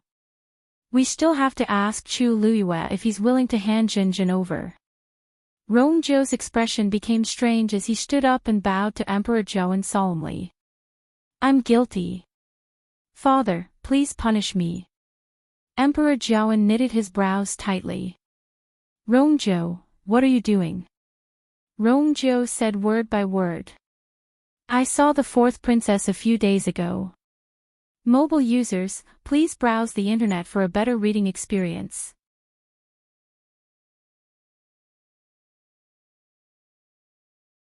Chapter 369. His words were like a clap of thunder. The Empress and the rest were dazed and shocked. Even the calm Emperor Zhouan couldn't help but stand up. What did you say? You saw Rongjin previously. When and where is it? Rongzhou paused and said, You should ask her this question. Perhaps it's more appropriate for you to ask Her Majesty. The moment these words were spoken, everyone present was stunned. The Empress was confused. Rongzhou, what do you mean? Rongzhou slowly said, I know what she means. I believe the Empress is well aware of what I mean. You clearly know where Rongjin is, so why do you have to pretend that you don't and even create such a big show? The Empress was almost confused by Rongzhou's words. Her exquisite brows knitted together as she stared at Rongzhou. She finally realized that Rongzhou was here to go against her this time. Her voice instantly turned cold, and it had the usual sternness of the harem. Rongzhou, do you know what you're saying? Ever since Rongjin went missing, I've been worried day and night. Even now, I'm still worried about her. You have no evidence, so how can you say such things? As she spoke, she turned to look at Emperor Zhouan, and her eyes were filled with anger and sadness. Your Majesty is wise. I really don't know where Rongjin is now. I also don't know where the third prince's words came from. Emperor Jiawen stared at Rongjiu coldly. What do you mean by what you said just now? Rongjiu's gaze swept across the Empress as he lightly said, What do you mean? From the start to the end, this is a lie that the Empress directed and acted out herself. She hid Rongjian and wanted to take the chance to slander Lord Chu Ning and his daughter. Rongjiu's low and powerful voice reverberated in the palace, and it was clear and audible. Chu Liuyue's heart tingled, and he couldn't help but look at Rongjiu. He never expected Rongjiu to say such things. How dare you? After the shock, the Empress finally recovered her senses. She had nowhere to vent her anger, so she couldn't help but curse. What nonsense are you spouting? Rongjiu! Where do you think this place is? Who do you think this consort is? How dare you make such irresponsible remarks? As she spoke, she quickly rushed toward Rongjiu and raised her hand to harshly slap him. This consort must teach you a lesson today. Empress! Emperor Jiawen coldly scolded and immediately nailed the Empress to the ground. She suddenly recovered her senses and frantically turned around to see Emperor Jiawen glaring at her with anger. As the Empress, what are you doing? The Empress suddenly came back to her senses. She had indeed lost her bearing as an Empress. Emperor Jiawen was extremely disappointed in the Empress. Rongjiu only said a few sentences, and the Empress was agitated to this extent. She screamed and insulted him without any grace. She even wanted to hit him in front of him. What was the difference between her and those shrews on the streets? She had completely disgraced the royal family. Sensing Emperor Jiawen's anger, the Empress was afraid and aggrieved. Your Majesty, I know my mistake. But Qinxia didn't do it on purpose. Did you hear what Rongjiu said just now? Even though I'm not his birth mother, I'm still considered his mother. Yet, he slandered me like this. As the Empress spoke, 2 rows of tears fell from her eyes. She clutched her handkerchief tightly with one hand and covered her chest as if she were in extreme pain. When Rongjiu heard the words birth mother, murderous intent flashed across his eyes. It was fine if she didn't mention this, but now that she did, that *tch, the Empress, actually has the cheek to say such things. He lifted his clothes and knelt on the floor with a bang. What I've said is the truth. If there's even half a lie in what I said, may I be struck by lightning. This was a vicious oath. Once this was said, even the Empress, who was busy crying, couldn't help but pause for a moment. Chu Liyue squinted his eyes and looked at Chu Ning questioningly. Chu Ning slightly shook his head, indicating that he didn't know what was going on. Chu Liyue retracted his gaze and sized up Rongjiu again. How strange, Rongjiu has never interacted with us, so why does he keep speaking up for us this time? He's even willing to put his life on the line. As a prince, his words carry a lot of weight. As expected, Emperor Jiawen's expression changed. If Rongjiu dares to make such a vicious oath, then what he said is very likely true. Empress, what exactly is going on? Emperor Jiawen had already lost his patience as he angrily asked. The Empress shivered, and her tears flowed even more profusely. I really don't know. Since Her Majesty doesn't want to admit it, then I'll remind you. Do you still remember Heptagon Alley? Asked Rongjiu lightly. The Empress suddenly paused and looked at Rongjiu in shock. How does he know that place? Emperor Jiawen boomed. If I didn't remember wrongly, Heptagon Alley used to be a very lively place in the Imperial city. However, after a murder happened, it was gradually abandoned. Father, you're wise. The current Heptagon Alley can be said to be deserted and very quiet. But for some reason, that place is highly favored by Her Majesty. After I returned to the Imperial city, I didn't have much to do, so I occasionally strolled around the Imperial city. Unintentionally, I saw Her Majesty at Heptagon Alley twice. The Empress's heart suddenly sank. Emperor Zhaoan glanced at the Empress. Continue. The first time was 1.5 months ago. At that time, I saw Her Majesty from afar, and I thought I saw wrongly. After all, Heptagon Alley was very deserted, and not many people would go there normally. But because I was curious, I waited nearby for a while. After an hour, Her Majesty left. I followed closely behind and wanted to see what exactly was going on. However, I shockingly discovered that there was an extremely strong barrier in Heptagon Alley. The Empress's face was already ghastly pale. Rongjin suddenly thought of something, and his eyes shrunk. As I was worried that I would be discovered, I left. After a month, which was more than 10 days ago, I was curious and couldn't hold it in, so I went to Heptagon Alley again. I didn't expect to coincidentally see Her Majesty walk out there.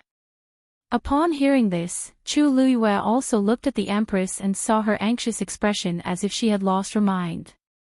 I met her twice in a row, so I couldn't help but be suspicious. However, I didn't have a clue, so I didn't say anything. Coincidentally, I met Rongjin on the streets the day before, and I realized that the last place she went to was Heptagon Alley. Mobile users, please browse and read. A better reading experience comes from Love Network.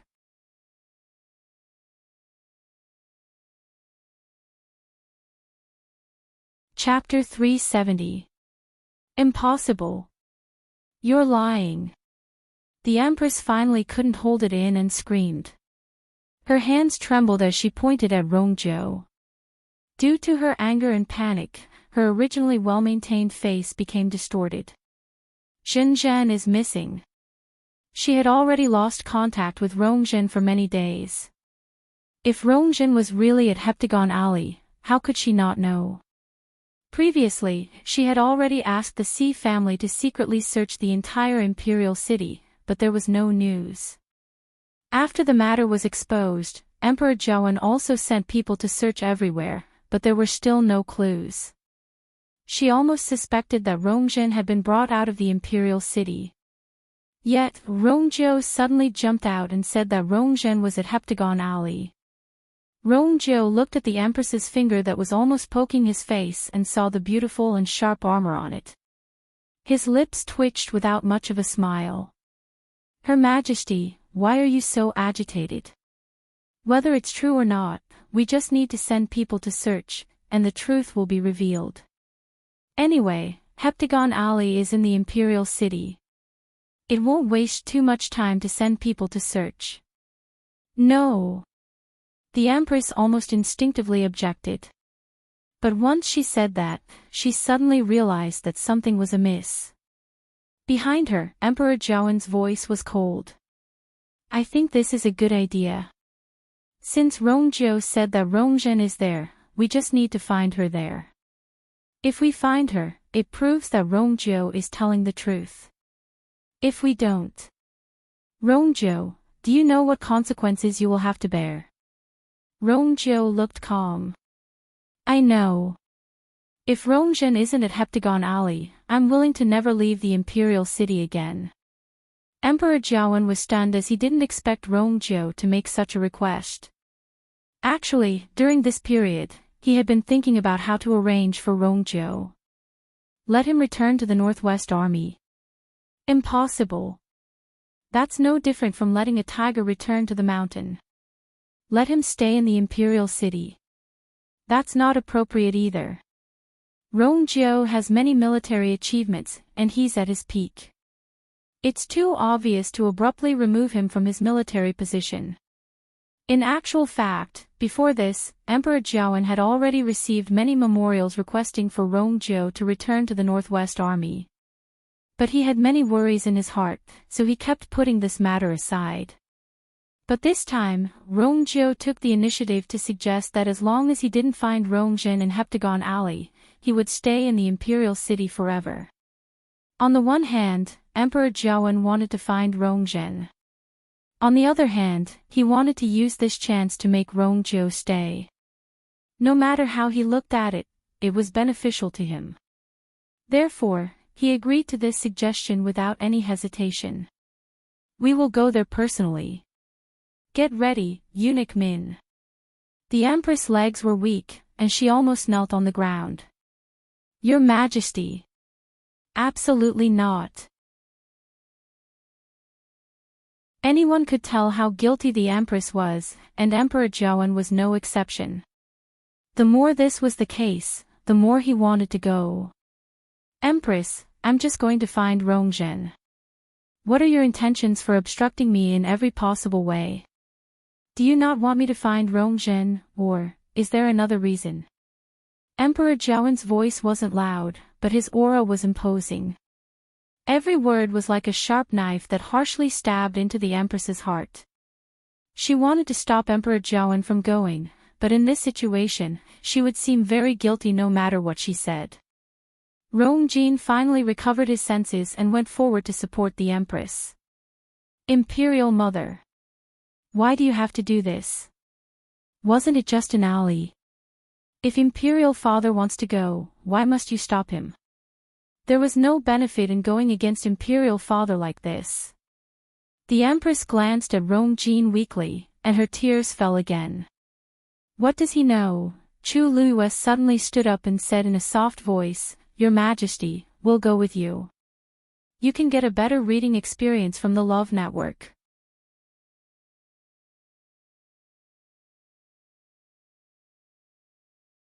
Chapter 371. Situ Xingchen felt that Chu Luiyue's words were ear-piercing. The look in her eyes changed, and the corners of her mouth curled up, but she quickly pulled it down. When Rongjin saw the bright smile on Chu Luiyue's face, he felt conflicted. Getting engaged with Situ Xingchen was his best choice now. When everything went smoothly, he secretly rejoiced. With Situ Xingchen around, everything would be much easier after that. He originally thought that he didn't care much about Chu Luiyue. After all, Situ Xingchen didn't lose to Chu Luiyue in any aspect.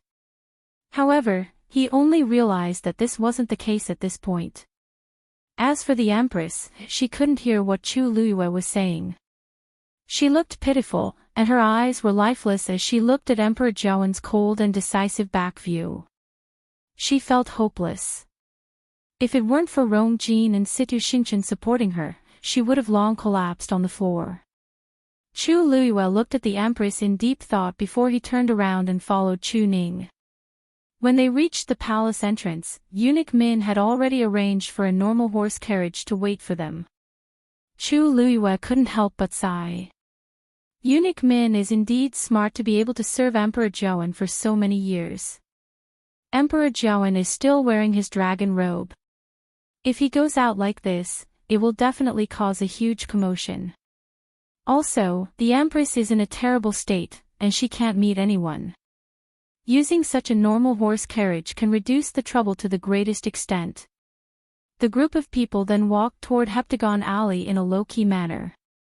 Emperor Zhaoan sat in his own horse carriage, and only Eunuch Min followed him. The rest of the people shared a horse carriage. In the horse carriage, everyone sat facing each other, and nobody spoke. The atmosphere was tense, and the air seemed to have frozen.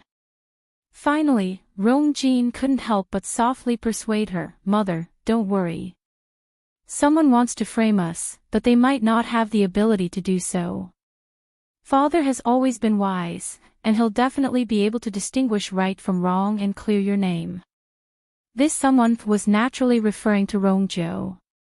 In Rongjin's opinion, if Rongzhou didn't interfere, this matter wouldn't have developed to this state. Thinking of this, he couldn't help but look at Rongzhou, who was sitting opposite him, and hatred flashed across his eyes. Previously, because of Rongzhou, he was grounded by his father and had many of his rights taken away. This time, it was because of him. However, Rongzhou leaned against the wall with his eyes closed. His expression was calm as if he didn't care about all of this. Rongzhou, we have no feud with you. Aren't you afraid of retribution for framing us? Rongjin finally couldn't hold it in and questioned her softly. Rongjiu opened his eyes and looked at him expressionlessly. Imperial brother, why do you say that? I just wanted to help father find Rongzhen. What I said in the main hall was the truth. What do you mean by framing?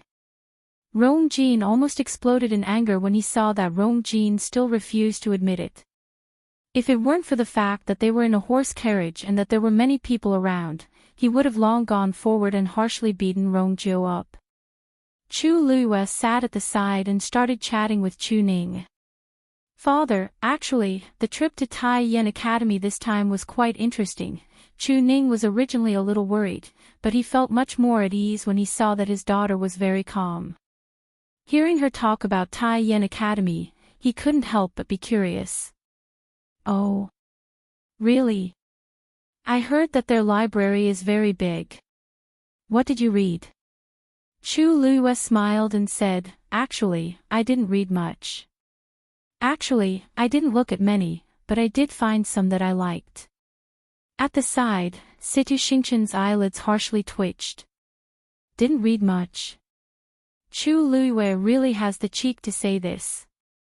I clearly remember that not long after Chu Luiyue went in, the records outside were already stacked up.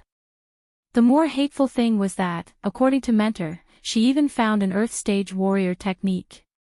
Even though Situ Xingqian had always been studying celestial physician and wasn't very interested in warrior techniques, she still felt very disgusted when she saw that Chu Luiyue had obtained such a treasure.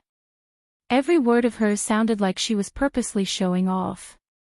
Situ Xingqian couldn't maintain the smile on her face as she looked down and pretended to be quiet. The Empress gradually regained her senses.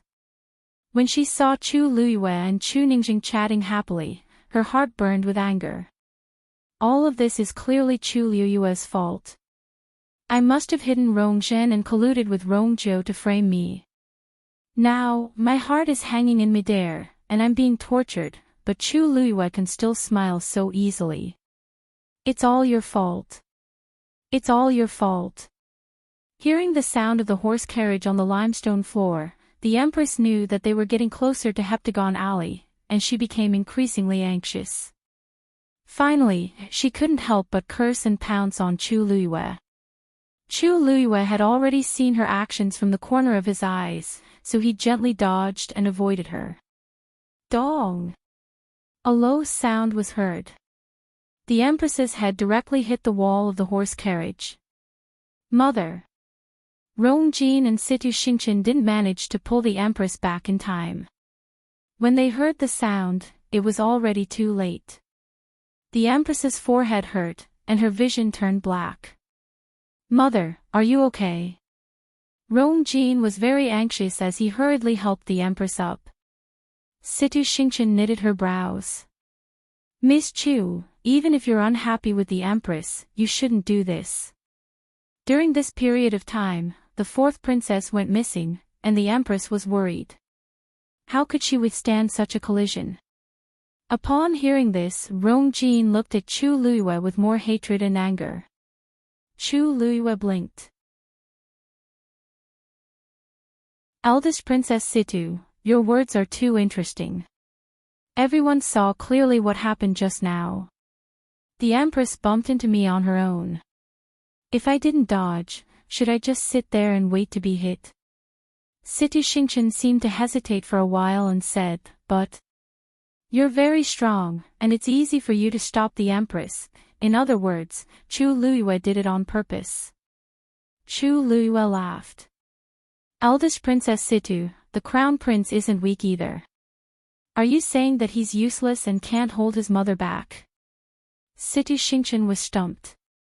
She didn't expect Chu Luiyue to be so sharp-tongued. Knock, knock, knock. Masters, we're here. Please come down. Eunuch Min knocked on the door outside. Rongjiu walked out first. Chu Luiyue and Chu Ning followed closely behind. The horse carriage stopped in a narrow alley, and Emperor Jiawen stood at the entrance of a nearby mansion. Chu Luiyue quickly scanned his surroundings and knitted his brows. This heptagon alley looked normal, but it vaguely had a very strong suppression. If one looked closely, they could sense that it came from the mansion. Emperor Jiawen looked at Chu Ning. "Open the door." Chu Ning immediately said, "Yes." But before he could do anything, the door was already open from the inside. The slender Rongjin appeared in front of the crowd. "Mother, you're here, mobile users, please browse and read. A better reading experience comes from Love Network."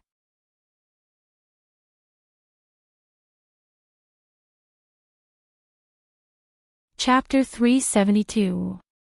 Upon seeing that the person in front of her was actually Emperor Jiawen, Rongjin stopped talking, and panic flashed across her eyes.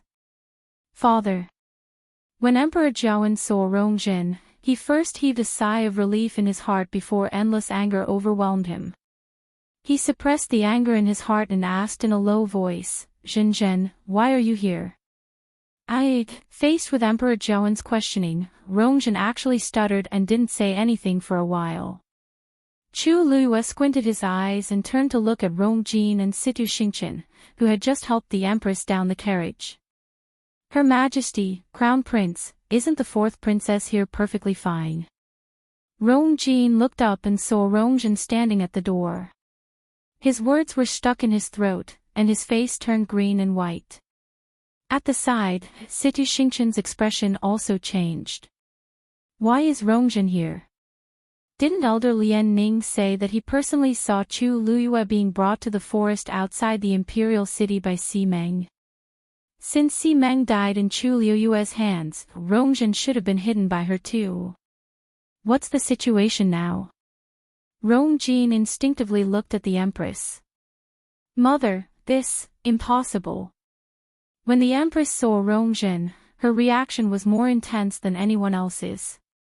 She actually broke free from Rongjin and staggered toward Rongjin. "Impossible. Jinzhen isn't here.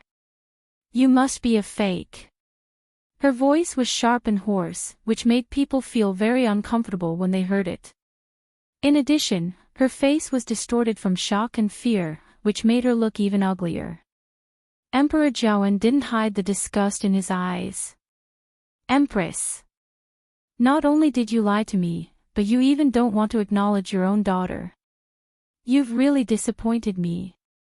No matter what, he had doted on Rongjin for more than 10 years, so he was very sure that the person in front of him was Rongjin. To prove her innocence, the Empress actually lied through her teeth. How crazy! Rongjin seemed to be frightened by the Empress as she nervously took a step back. "Mother, what do you mean? I'm Jinzhen." "You're not Jinzhen. Aren't you?" The Empress glared at Rongjin. Although she was still denying it, her voice was getting softer and softer. This person was indeed Rongjin. A sense of despair gradually filled his heart. "Tell me quickly. Was it Chu Luiyue who sent you here? It must be her, right?" The Empress was on the verge of breaking down. She looked like a lunatic. Emperor Jiawen's eyes were cold. "Rongjin, say it yourself. What the hell is going on?" Rongjin was stunned by the scene before her, and it took her a while to recover her senses. Yes.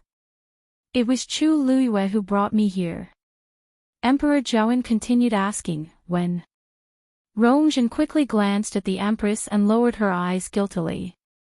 "Before Chu Luiyue went to Tai Yan Academy, 4th Princess, you must be joking. How come I didn't know about this?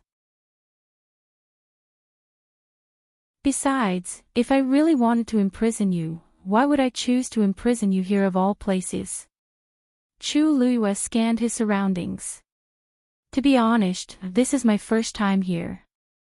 On the other hand, Her Majesty, I heard from the 3rd Prince that you come here quite frequently. What's wrong with me that I have to hide the 4th Princess here?" Rongjin instantly panicked. It's you. You have a grudge against me, so it should be the 4th Princess who has a grudge against me, right?" After all, to be honest, I've never been taken advantage of by you before, so why would I have a grudge against you? Chu Luiyue spoke nonchalantly. Even though his words were unpleasant, everyone present knew that it was the truth. Rongzhen previously made things difficult for Chu Luiyue at the palace banquet, but she ended up in an embarrassing state. Later on, her pearl of essence broke, and she became a good-for-nothing. However, Chu Luiyue transformed into a genius that everyone envied. He was even picked by Mu Qinghe and had the chance to go to the Tianling dynasty. If we're talking about jealousy, Rongzhen should be the one who can't stand Chu Luiyue. Rongzhen was even more embarrassed. Rongjiu lightly said, "Father, now you can believe that I'm telling the truth, right?" Emperor Zhaowen's face was terrifyingly dark. "Rongzhen, move aside. I want to see what secrets there are inside. If the Empress secretly comes here often, she can definitely find out something." Rongzhen bit her lips and hesitated for a while, but she refused to move. "Father, there's nothing inside. You shouldn't come in. I said, move aside," hollered Emperor Zhaowen. Rongzhen was so frightened that she shuddered, and her face turned pale. Eunuch Min tried his best to persuade her. "Fourth princess, please let me pass. Do you really think that you can stop His Majesty with just you? Things have already reached this stage, yet Rongzhen is still like this. Isn't she just making things difficult for herself?" Rongzhen's eyes reddened as she looked at the Empress timidly. Emperor Zhaowen sneered. "Why are you looking at her? Are my words not as important as the Empress's?" Rongjin immediately went forward and anxiously said, "Father. Father. Please don't misunderstand. Rongjin didn't mean it that way." Emperor Zhaowen couldn't be bothered with him as he looked at the Empress deeply. "Empress, now that things have reached this stage, are you going to follow me in or continue acting dumb here?" The Empress whimpered, and her tears kept falling, looking very pitiful. However, Emperor Zhaowen felt even more disgusted when he saw this. He lifted his foot and walked forward. Chu Ning immediately followed and said, "This formation is special. Your Majesty, this barrier is a little special. I'm afraid it's not good to barge in. Why don't you let me break this barrier first?" Emperor Zhaowen stood still. "Okay." Force gathered in Chu Ning's palm, and a strong suppression gradually spread out. Then, he raised his hand, and a strong force suddenly flew out. Hong! The transparent barrier suffered a powerful impact, and ripples began to form. The terrifying force spread in all directions. Rongzhen, who was standing inside the barrier, was caught off guard and was affected by the force. She moved back a few steps and almost fell to the ground. She finally steadied herself and anxiously turned around as if she was afraid of something. Just as Chu Ning was about to attack again, Rongzhen finally couldn't help but shout, "Stop fighting. I'll just open the barrier." Rongzhen. When the Empress heard this, she seemed to be agitated as she immediately screamed. Rongzhen was shocked as she shrunk her shoulders. "Mother, father is already here. He'll know sooner or later." As she spoke, her hand trembled as she touched the barrier. Chu Luiyue focused his gaze. There seemed to be something hidden in Rongzhen's palm. Buzz! With a buzz, the barrier suddenly opened from the middle. Emperor Zhaowen walked forward first. "Mother!" Rongjin gasped. The crowd turned around and saw that the Empress had suddenly fainted. Chu Luiyue clicked his tongue. "Isn't it a little too late to pretend to faint now?" Emperor Zhaowen didn't seem to care as he walked straight in. Chu Luiyue and Chu Ning followed closely behind. When they saw the scene in the courtyard clearly, even Chu Luiyue couldn't help but gasp. Mobile users, please browse and read. A better reading experience comes from Love Network.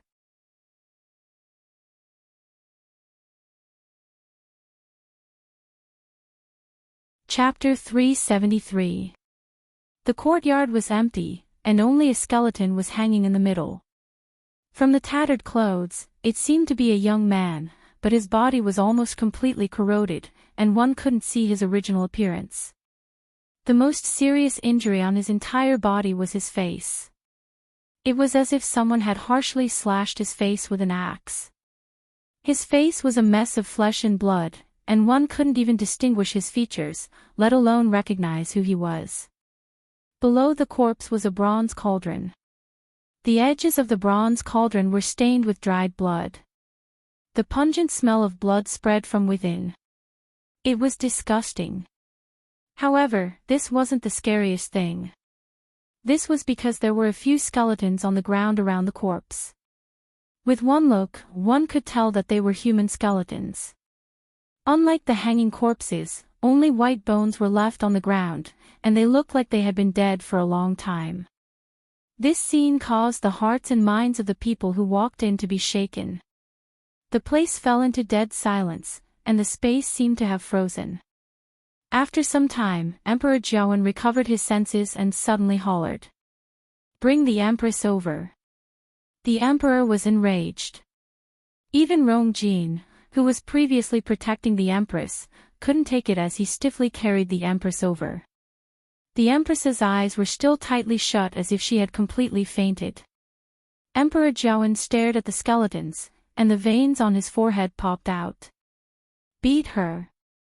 If the Empress still doesn't wake up, continue to beat her." The crowd was stunned. Emperor Jiawen actually ordered people to beat the Empress. He was really mad. How could Rong Jin bear to do this? He also couldn't watch others beat up his mother. He hurriedly blocked the Empress and knelt down. "Father. The truth hasn't been found yet. If you treat mother like this, you'll hurt her."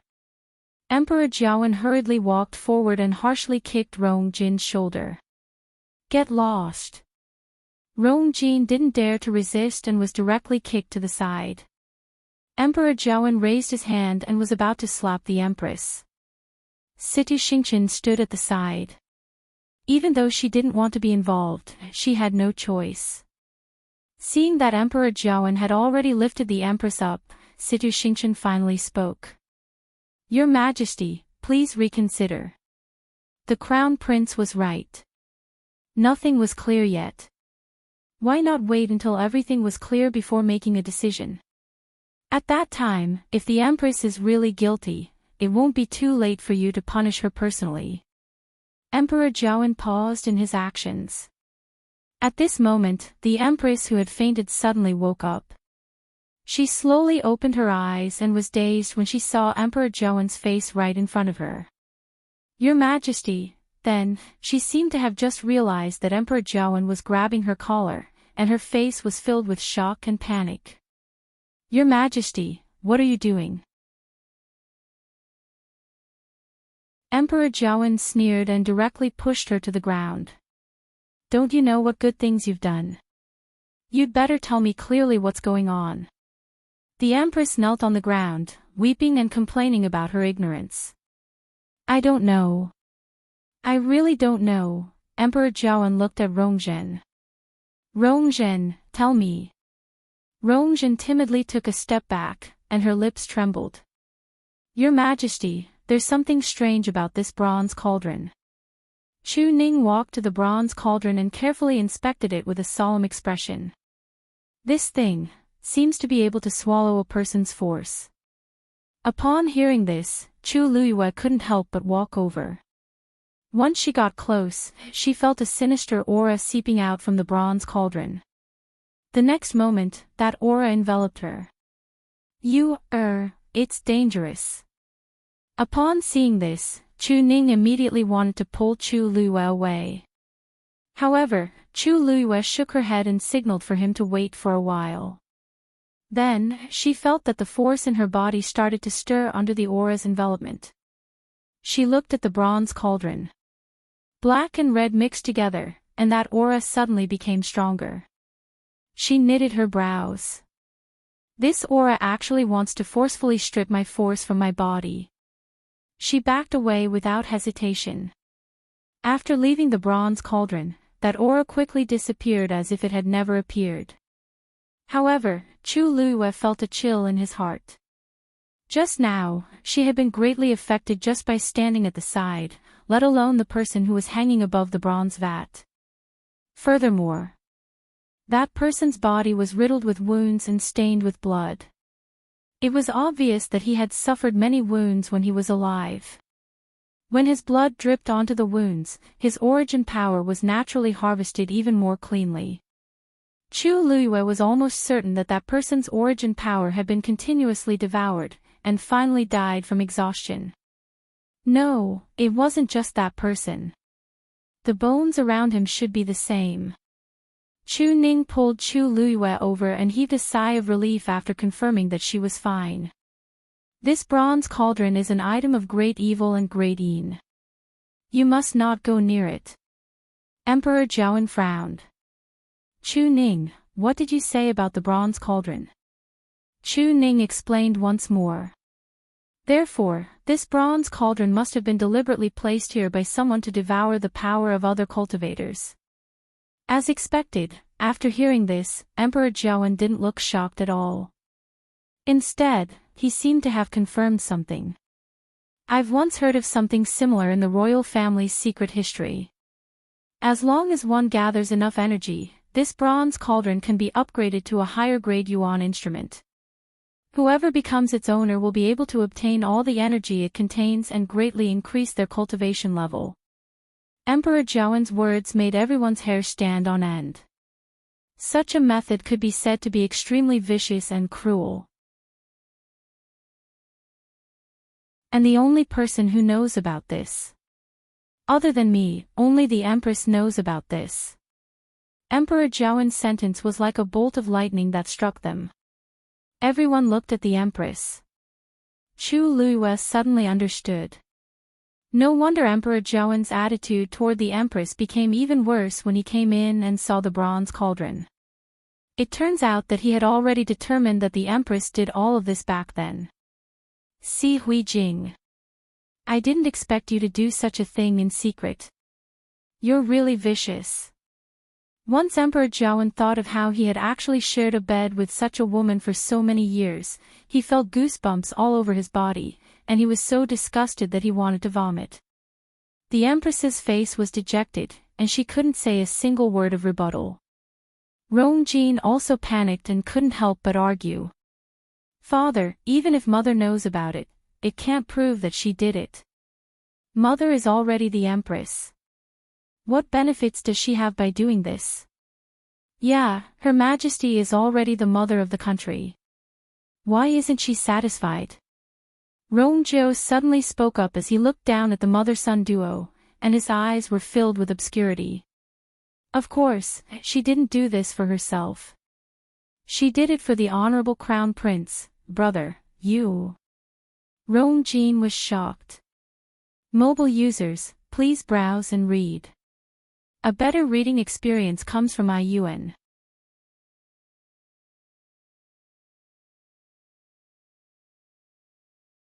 Chapter 374. Rongjiu. Don't spout nonsense. Rongjin instinctively wanted to retort. I'm the crown prince, and I'm considered one of the top cultivators. Why do I have to resort to such means? All these years, I've always relied on my own abilities to cultivate, and I've never taken any shortcuts. I've also never used such sinister means. I can swear on my life. Rongjin also swore. He was very clear that in this situation, he would be doomed if he didn't quickly extricate himself and his mother from this matter. However, his words seemed very weak in comparison to the Empress's reaction. Si Huijing, what are your intentions for doing this? Emperor Zhaoan didn't listen to Rongjin at all. He had already confirmed that the Empress did all of this. The tears on the Empress's face had already dried, and only despair was left. Emperor Zhaoan glanced at Rongjin and Rongzhen and sneered. You don't want to say. That's good too. Rongjin and Rongzhen can't escape the blame either. And Rong-chi. I must have been blind back then to choose you as the empress. I even made Rong-jin the crown prince. Chu-ning. Rong-jo. Immediately searched the entire place. Yes. The duo didn't hesitate at all as they answered in unison. Then, they split up and started searching in different directions. Rong-jin wanted to say something but didn't. It seemed like she wanted to stop them, but she just stood there anxiously in the end. Eunuch Min stood behind Emperor Joan, and his forehead was covered in cold sweat. As it involved the Empress and the rest, this trip was very low-key, and they didn't even bring any guards. They didn't expect such a shocking secret to be exposed. Chu Luiyue looked at the messy scene in front of him and raised his brows slightly as he looked up at the sky. Country Yao Chen's sky is finally going to change. When the Empress heard Emperor Zhaowen's words, she finally realized something. Emperor Zhaowen is planning to punish both her and her son. It's fine if something happens to me, but Rong-jin's position as the crown prince can't be snatched away. Seeing that Chu-ning and Rong-jio had already started searching inside, she shivered and directly kowtowed to Emperor Zhaowen to admit her guilt. Your Majesty. Please forgive me. I know my mistake. You can punish me however you want, but please let my children off. They're all innocent. They didn't know anything about this. She smashed her head on the ground with all her might. With a dull thud, her forehead was soon bleeding profusely. Her makeup had long been ruined by her tears. Coupled with the bright red and sticky blood slowly flowing down from her forehead, she looked even more miserable. Emperor Zhaowen was unmoved as if he had heard a joke. You don't know. Rong-zhen is right here, and you're telling me that she doesn't know anything? The queen was speechless. In actual fact, she didn't know why Rong-zhen was here either. She did this very secretly, so Rong-jin and the rest didn't know about it, including Rong-zhen. Even if she was crazy, she wouldn't send Rong-zhen here. But Rong-zhen was indeed here. There was no room for argument. Thinking of this, she suddenly felt hatred toward Rong-zhen. If it weren't for her, why would Emperor Zhaowen find this place? Then, he wouldn't have seen everything here. They also wouldn't suspect Rong-jin and the rest because of her existence. She looked at Rong-zhen and pleaded. Zhen, tell your imperial father yourself how you came to be here, okay? Take it that I'm begging you. You don't want your big brother and second brother to suffer with you, right? Ha! You can't drag them down with you. Rong-zhen's eyes trembled. Many scenes suddenly appeared in her mind. How familiar was this scene? Ever since I was young, Imperial Mother would say something like this every time I met with something, right? Her eyes seemed to be covered in a layer of fog. Then, she lowered her head slightly and said clearly, word by word, you're right. Imperial Father, it was Imperial Mother who sent me here. The queen's voice suddenly stopped, and she looked at Rong-zhen in disbelief. Mother said that this was the only way to help me take revenge for Chu Luiyue.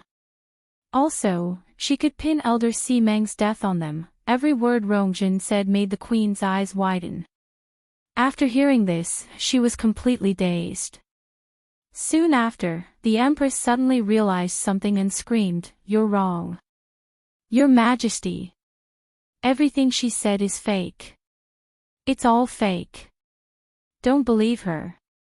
Emperor Zhaowen glanced at her and nonchalantly said, "You're saying that your biological daughter is framing you?" The queen felt very aggrieved, but she didn't know what to say. She also didn't know why Rong-zhen would say this. Emperor Zhaowen stepped forward and asked, "Rong-zhen, did you just say that Si Meng died in your mother's hands?" Rong-zhen shuddered and lightly pointed at the bronze vat before quickly retracting her hand as if she were afraid of something. However, this action was clear enough. She was clearly saying that Si Meng had already died in the bronze vat. I almost forgot that he's a stage 5 warrior. Taking away such a strong warrior's strength is naturally twice the result with half the effort. Chu Liyue silently sized Rongjin up. I only left for 10 days, so why did so many things happen in the Imperial City? If I didn't clearly remember that I killed Si Meng, I would have really believed Rongjin's previous words. The queen's face flushed red and white, and she was about to argue. Your Majesty. Father. Chu Ning and Rongjiu came back one after another. The duo's expressions were strange. Emperor Zhaoen's heart sank. What's the matter? Chu Ning and Rongjiu looked at each other and seemed hesitant. After a moment, Chu Ning cupped his fists. Your Majesty, there are many skeletons buried in the backyard. Rongjiu hurriedly added.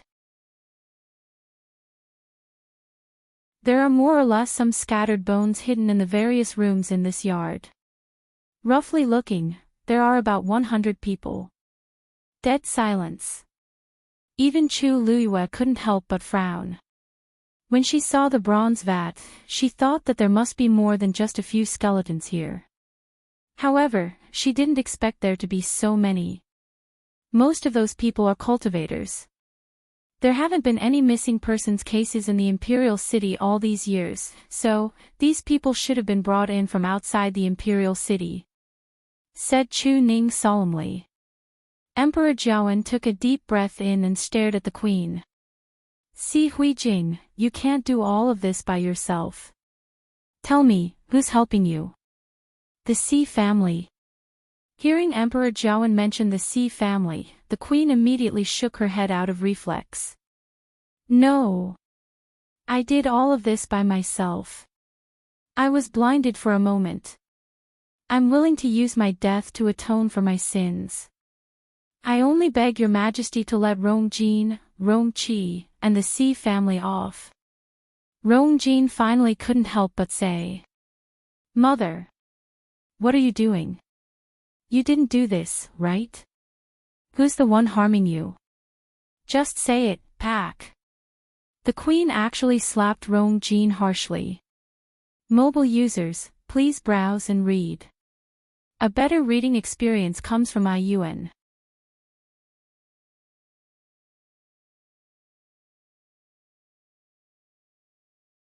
Chapter 375. Rongjin was stunned by the slap. The Empress's slap was very harsh, and it directly caused half of Rongjin's face to swell up. Her palm was slightly numb, and her heart trembled when she saw Rongjin's dazed and hurt expression. If I wasn't forced, why would I bear to hit my most beloved son? But, you don't have the right to speak, hollered the Empress. Then, she broke free from Rongjin, knelt forward, and begged. Your Majesty, I won't complain no matter how you punish me. But I'm the only one who did all this. Emperor Zhaoen's eyes were filled with mockery. Didn't you deny it previously? Why are you admitting it so readily now? You just won't cry until you see the coffin and won't turn back until you hit the wall. Seeing that all the evidence was in front of her and that she couldn't argue, she finally admitted it. Moreover, he actually wanted to take full responsibility and put all the blame on himself. Your cultivation talent is average, so this bronze cauldron definitely wasn't prepared for you, right? How many people in this world can make you spend so much effort on it? As he spoke, Emperor Zhaoen's gaze landed on Rongjin. Rongjin shuddered. He didn't know why, but he also felt guilty. He wasn't stupid. When he found out about the bronze cauldron's use, he had already noticed something. After seeing the Empress's reaction, it would be a joke if he still couldn't guess who it was prepared for. Even if he didn't know anything about it before, he still shuddered when he thought about how hundreds of cultivators' skeletons were hidden in this yard. The Empress choked and couldn't say anything. Emperor Zhaoen closed his eyes. Bring the Empress and Rongjin back to the palace. Without my permission, they're not allowed to leave the palace. As for Rongjin, go back to Crown Prince Mansion. Right. And Rongqi, Tell him to stay in King Ping's residence. When this matter is completely investigated, I'll punish them one by one." Then, Emperor Zhaoan angrily waved his sleeves and turned to leave. Eunuch Min hurriedly followed him and didn't dare to say anything. Chu Ning heaved a sigh of relief and patted Chu Liuyue's arm. "You, go back and have a good rest." Now, this matter had completely nothing to do with him and his daughter. However, as the commander-in-chief of the Imperial Guards, he still had to follow His Majesty to continue investigating. Chu Liyue gently nodded. "Father, don't worry. Yue can take good care of herself." Only then was Chu Ning at ease. He turned around and walked to Rongzhen. "Fourth princess, please."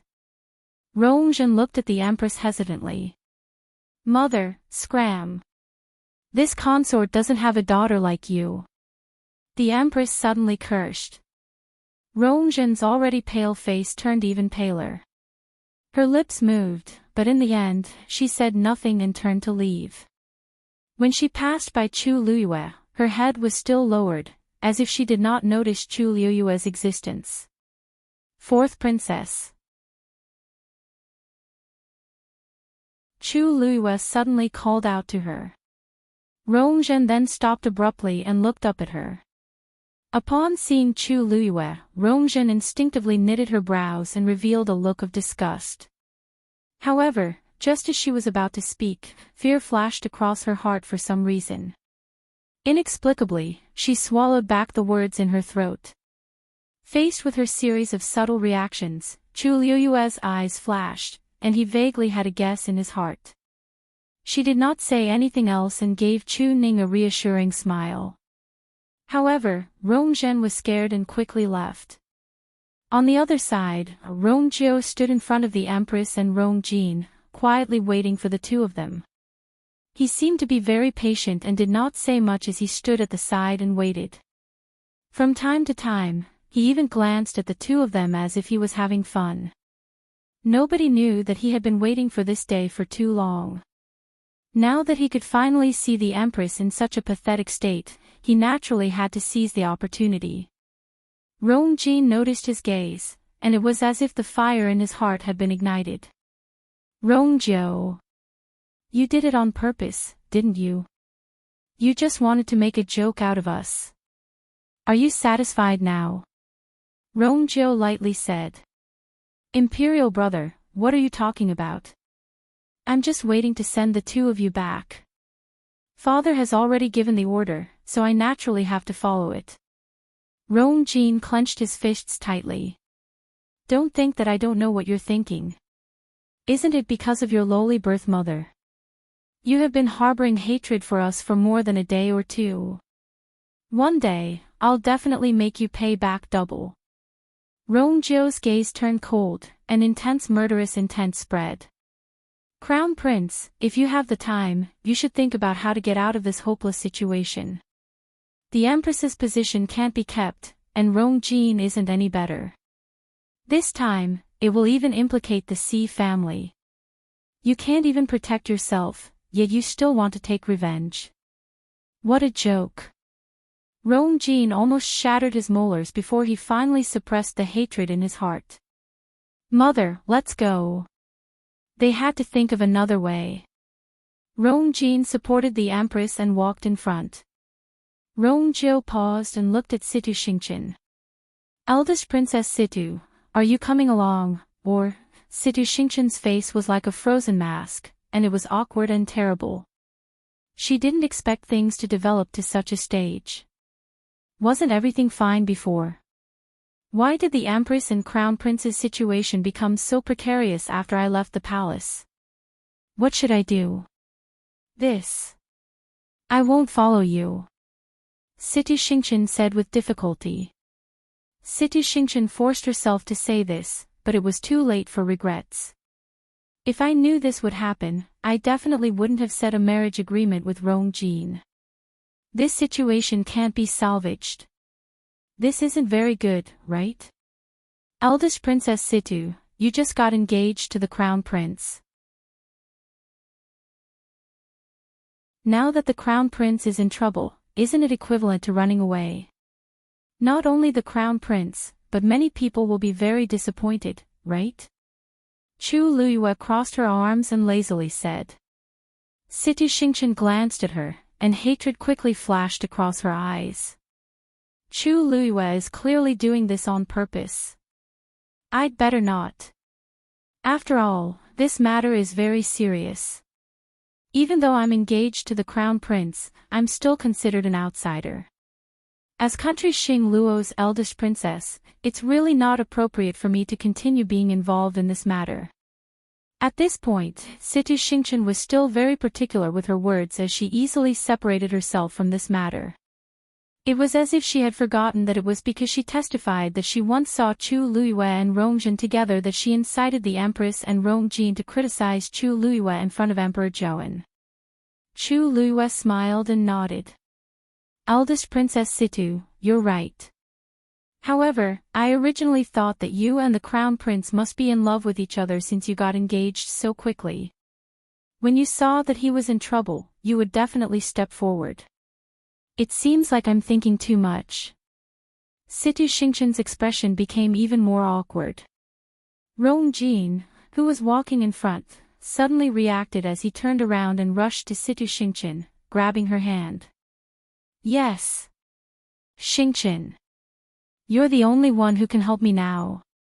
Go and ask your father to step forward, he'll definitely let you off. Mobile users, please browse and read. A better reading experience comes from Love Network.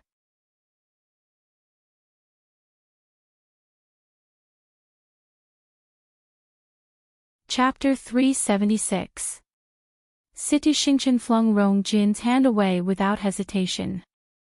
Rongjin was shocked. Xingchen.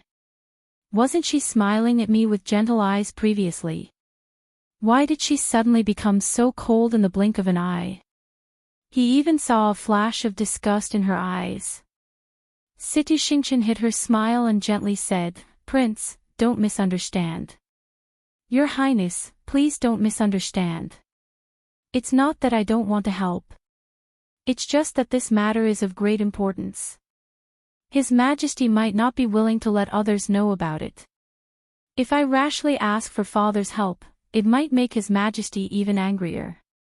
Upon hearing this, Rongjin also hesitated. Situ Xingchen's words made sense. Now, Imperial father seemed to have determined that this matter was done by Imperial mother.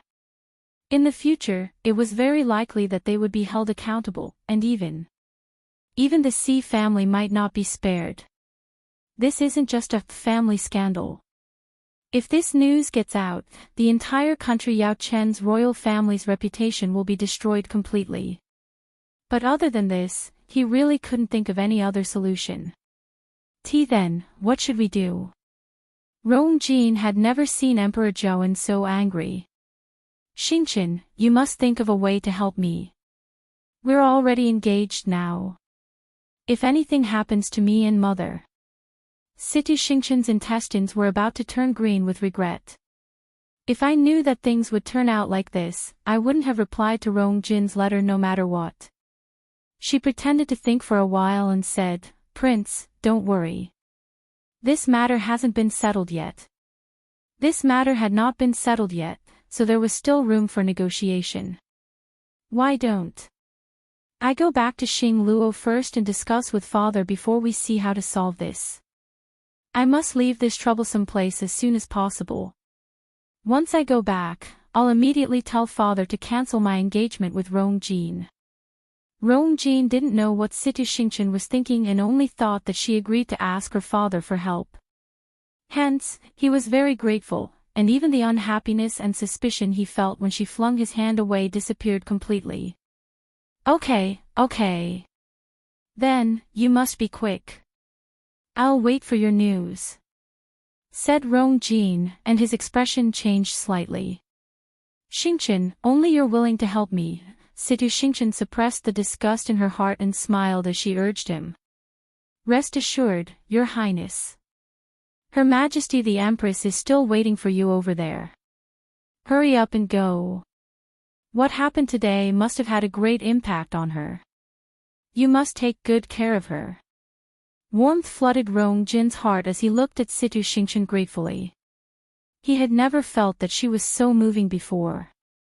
He couldn't suppress the impulse in his heart and suddenly pulled Situ Xingchen into his embrace. Situ Xingchen was shocked by his actions and almost wanted to hit him. Xingchen.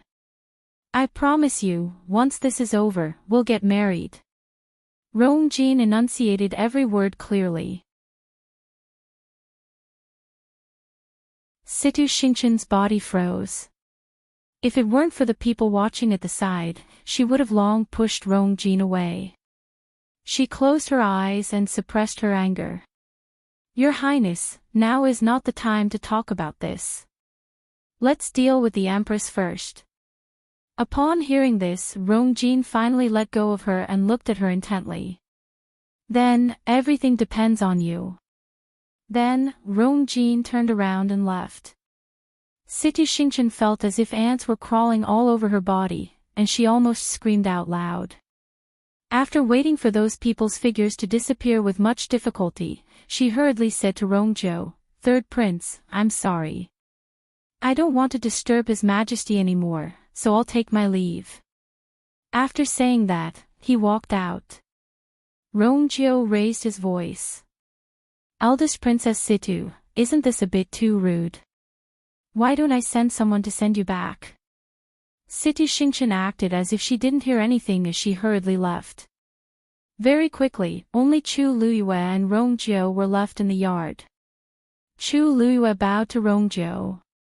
Thank you, Your Highness.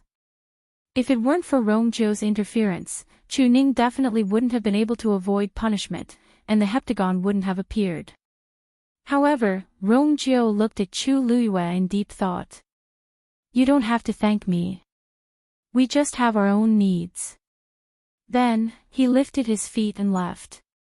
Chu Luyue raised his brows. Previously, I didn't realize that Rongzhou is quite interesting. At the very least, he's honest enough. But, judging from his previous reaction, he didn't seem to know what was going on here. Her eyes sparkled. Previously, I didn't hide Rongjin here, but she appeared here for no reason these 2 days and was coincidentally seen by Rongzhou. The most important thing is that Rongjin's memory is in a mess. She clearly doesn't remember everything that happened in the forest outside the Imperial city and remembers that the Empress sent her here. Also, Si Meng. He clearly died in front of me, but I've completely remembered it wrong. If it weren't for Rongjin's words, Emperor Zhaoan definitely wouldn't have confirmed the Empress's guilt so easily. In the entire Imperial city, there should only be one person who can do this. Rongxiu. Chu Luyue lightly pouted. Yesterday, I stayed at Rongxiu's place for quite a long time, but Rongxiu didn't even mention this matter. Who would have thought that all of this was controlled by Rongxiu, who never showed himself, from the start to the end. Even Rongjin sighed when she recalled the series of developments.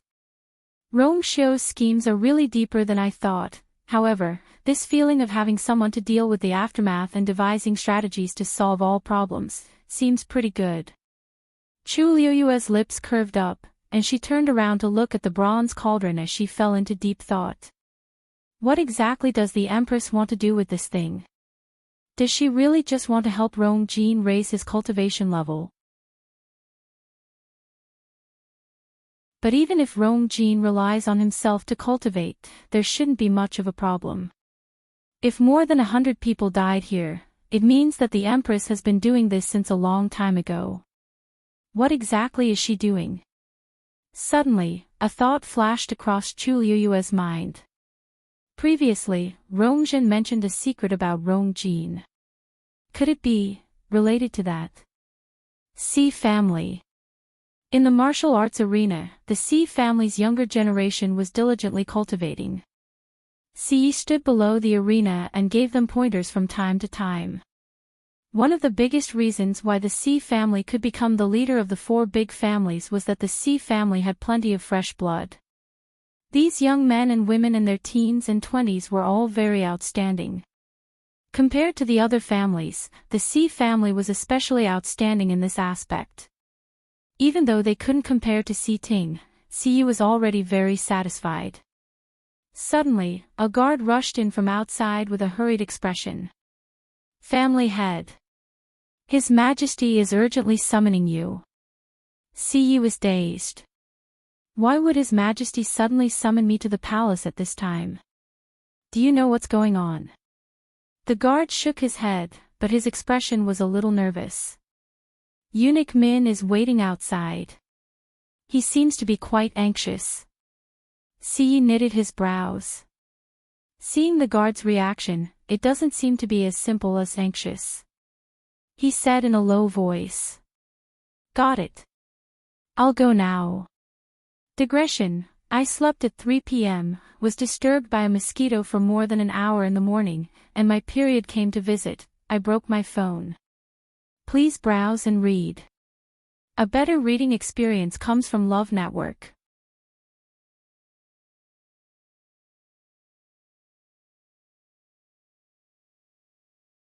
Chapter 377. Siyi walked out and happened to see Si Ting return. Greetings, Master. Si Ting cupped his fists and bowed. His chiseled face was a little tense.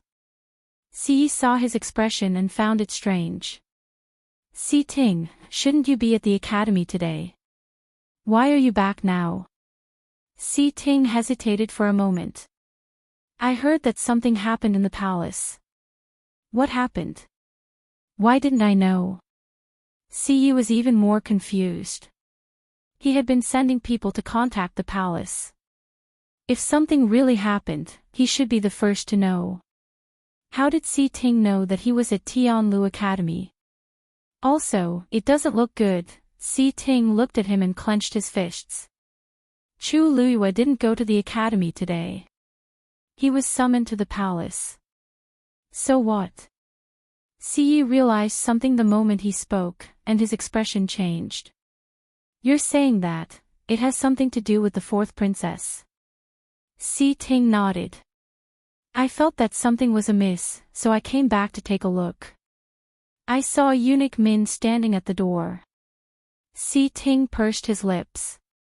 Eunuch Min's expression wasn't good. At least, he had never seen such an expression on Eunuch Min's face after meeting him so many times. Also, this was clearly directed at the Si family. Si Ye's heart gradually sank. Since the fourth princess was involved, His Majesty must have found out that they were secretly searching for Rongjin. Si Meng might have been exposed as well. He hurriedly patted Si Ting's shoulder. I'll go to the palace to take a look first. You stay at home. If anything happens, you'll be in charge of everything in the Si family. As he spoke, he took out a token and stuffed it into Si Ting's hands. Si Ting frowned. What had happened to make the patriarch so nervous? He even gave me the token that represents the Si family's master. Master, I can't take this. You should, take it. Si Ye's expression was very stern, and he didn't allow any rejection. Si Ting exchanged glances with him and suddenly realized that the current situation might be more troublesome and dangerous than he had imagined. He finally held the token tightly and nodded. Don't worry. I'll protect the Si family. Only then did Siyi feel more at ease. He took a long look at Si Ting before turning to leave. Si Ting looked at his back. For some reason, the uneasiness in his heart started to spread. On the other side, Siyi followed Eunuch Min into the palace in a hurry. Along the way, he had tried several times to find out what was going on, but Eunuch Min was very tight-lipped and refused to divulge any information. This made Siyi even more certain of his guess. Something must have happened to the Empress. Otherwise, Eunuch Min would not have such an attitude. The two of them were silent the entire way. By the time they reached the Imperial study, countless thoughts had already flashed through Si Ye's mind. Si looked around without batting an eyelid. He immediately realized that the guards in the Imperial study were much stricter than before. The overall atmosphere was also more solemn and dignified than before. His heart felt like it was hanging in the air, and he felt extremely uncomfortable. Eunuch Min stepped forward alone and said respectfully, "Your Majesty, Master C has arrived." Emperor Zhaoen's cold voice came from the Imperial study. "Let him in."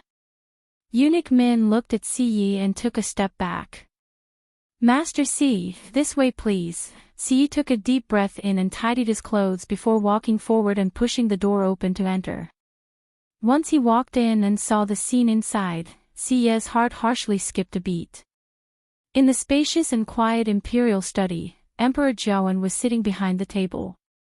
The booklets, brushes, and ink on the table were all swept to the floor, and it was a mess. The Empress, Si Huijing, was kneeling in front of him. Her extravagant palace gown was filled with dirt, and her usually neatly combed hair was also very messy. Her face was tear-stained, and her eyes were red and swollen. She knelt there, and her entire body was filled with despair and pain. Si Yi had never seen her in such a pathetic state. "Her Majesty." He couldn't help but shout as he hurriedly walked forward. But very quickly, he realized that Emperor Zhaoen was still in the study. He hurriedly stopped in his tracks, turned around, and looked at Emperor Zhaoen. He suppressed the waves in his heart and bowed. "Si Yi greets your Majesty." When the Empress saw him, her dazed eyes moved, and her expression was very strange. It was as if she wanted to cry, but she couldn't cry anymore. She had cried for half her life, and she had almost cried dry today. However, this didn't make Emperor Zhaoen's heart soften at all. Emperor Zhaoen looked at Si Yi with a heavy gaze. "Si Yi, do you know why I called you over?" Si Yi only felt a strong pressure coming over him. He knelt down almost without thinking. "I don't know. Please enlighten me, Your Majesty." "You don't know? Don't you know that the Si family was secretly searching for Rongzhen's whereabouts?" Emperor Zhaoen's voice was like a heavy hammer that harshly slammed down. Si Yi clenched his fists tightly. As expected. His Majesty already knows. He immediately placed his hands on the floor and heavily knocked his forehead on the floor. "I know my mistake. Please punish me, Your Majesty. You know your mistake. To think that I thought you were loyal to me. I didn't expect you to secretly work with the Empress and lie to me for so many years. You already knew about Si Meng's matter, right? Si Yi. You're really something." The more Emperor Zhaoen spoke, the angrier he got. He actually picked up the remaining teacup beside him and suddenly threw it at Si Yi. Bang! The teacup harshly landed in front of Si Yi. The shards flew everywhere, and two of them quickly scratched Si Yi's face, leaving bloody marks. However, Si Yi didn't dare to move as he knelt even more respectfully. "Your Majesty, I know my mistake, but all of this has nothing to do with Her Majesty. Back then, I was worried that Her Majesty couldn't protect herself in the palace, so I specially arranged for Si Meng. Also, regarding the fourth princess's disappearance. Her Majesty was afraid that you'd be too worried, so she wanted me to help. She didn't hide it on purpose. No matter what, I'm willing to bear all the consequences." Upon hearing this, Emperor Zhaoen sneered. "Bear all the consequences? Do you have the right? Si Yi, you don't have to act in front of me. Rongzhen didn't even go missing. She was hidden by the Empress." Si Yi was shocked and suddenly looked up. "What?" Upon seeing his reaction, Emperor Zhaoen squinted his eyes. "What? Your good sister didn't tell you?" Si Yi's heart was in a mess and he subconsciously looked at the Empress. "Empress, what's going on?" The Empress lowered her head. She knew that it was useless to say anything now. Rongzhen happened to appear at Heptagon Alley at that time, and she even said those words herself. Emperor Jiawen had already confirmed everything. She spoke in a hoarse voice. Your Majesty, my brother really knows nothing about this. Please let the C family off. Mobile users, please browse and read. A better reading experience comes from Love Network.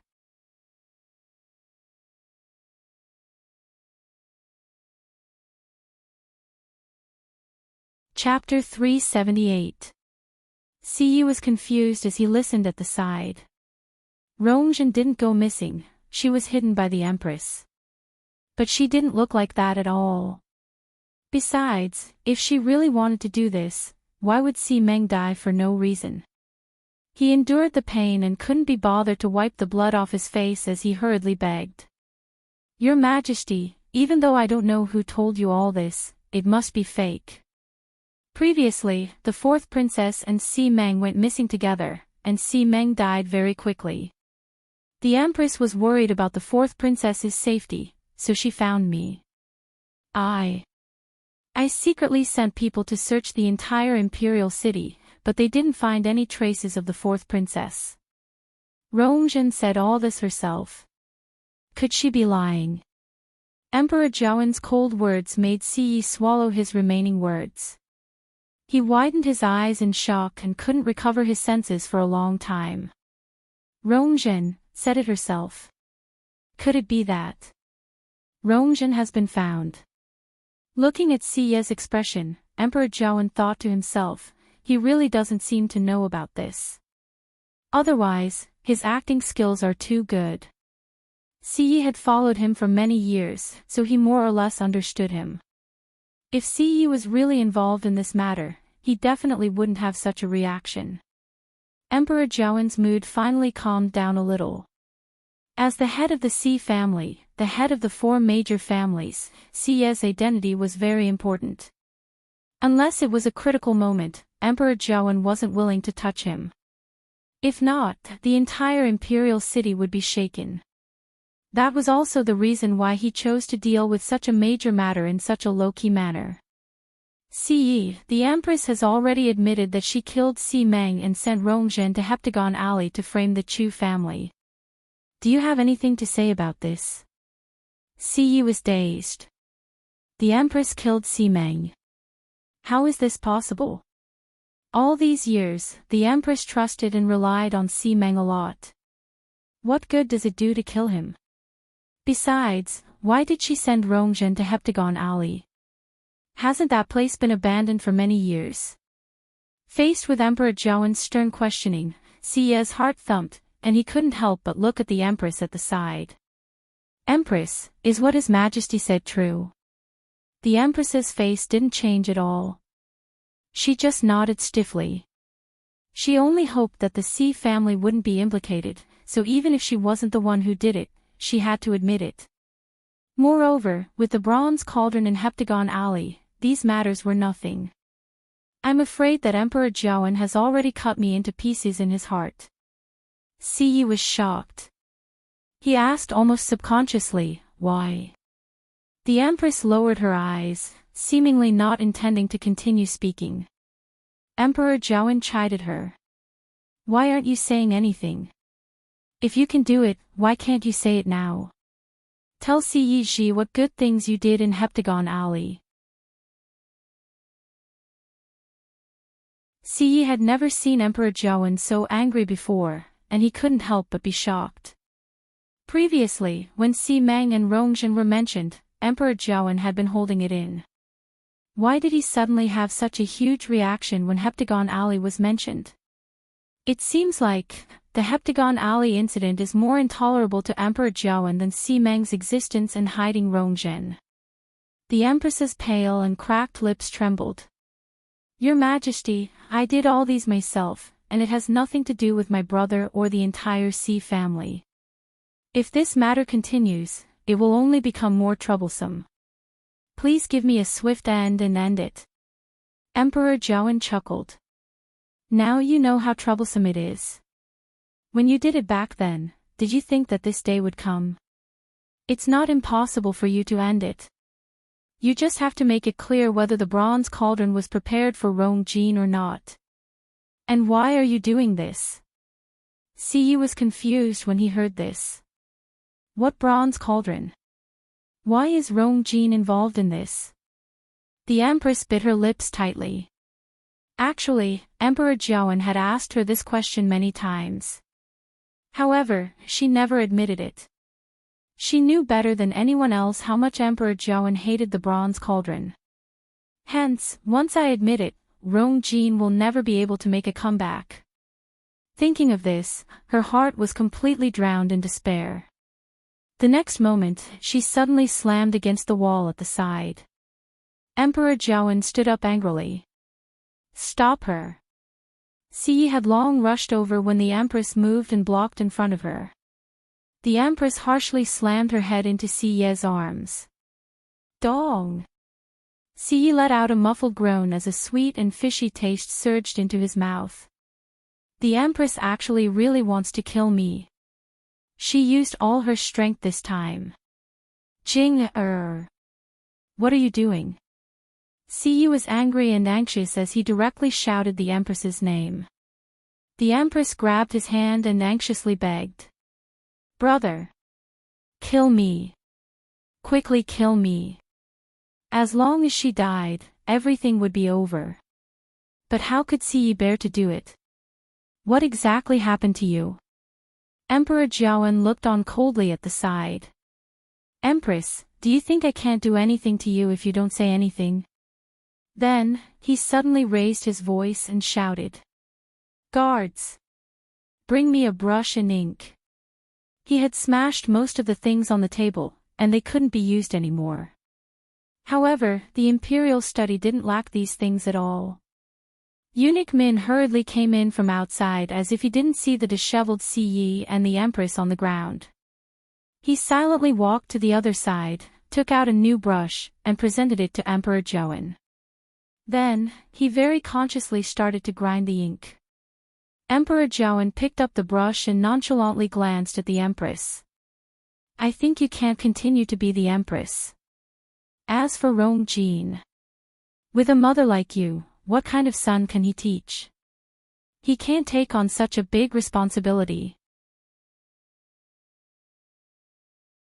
I should have removed him long ago. The Empress suddenly realized that Emperor Jiawen didn't just want to remove the Empress, he also wanted to remove the Crown Prince. In her panic, she couldn't help but scream. Your Majesty, you mustn't. Rongjin just got engaged with Situ Xingqian. If you remove the Crown Prince now, how are you going to explain to country Xingluo? Emperor Jiawen paused in his actions and sneered. I see. I see. No wonder they're so fearless. They actually thought of how to get away with it right from the start. It turns out that Rongjin successfully fought for the marriage agreement with Situ Xingqian just for this day. Emperor Jiawen hated himself for being blind for so many years. He actually let such a vicious mother and son lie to him for so long. Okay. I do want to see if country Xingluo will continue to maintain the marriage agreement between Situ Xingqian and Rongjin after knowing about this. Country Xingluo. Situ Xingqian returned to the palace at the fastest speed possible and recounted everything that had happened in detail. However, country Xingluo's Emperor Xiankong, Situ Yan, kept quiet for a long time before shaking his head. Xingqian, this marriage agreement can't be cancelled. Digression, I forgot how to address the Emperor of country Xingluo and his name. Using this chapter as the basis, I'll change the previous chapters together. It was hard to believe that in the early summer when mosquitoes appeared, I used 4 heating pads in one day. Mobile users, please browse and read, a better reading experience from Love.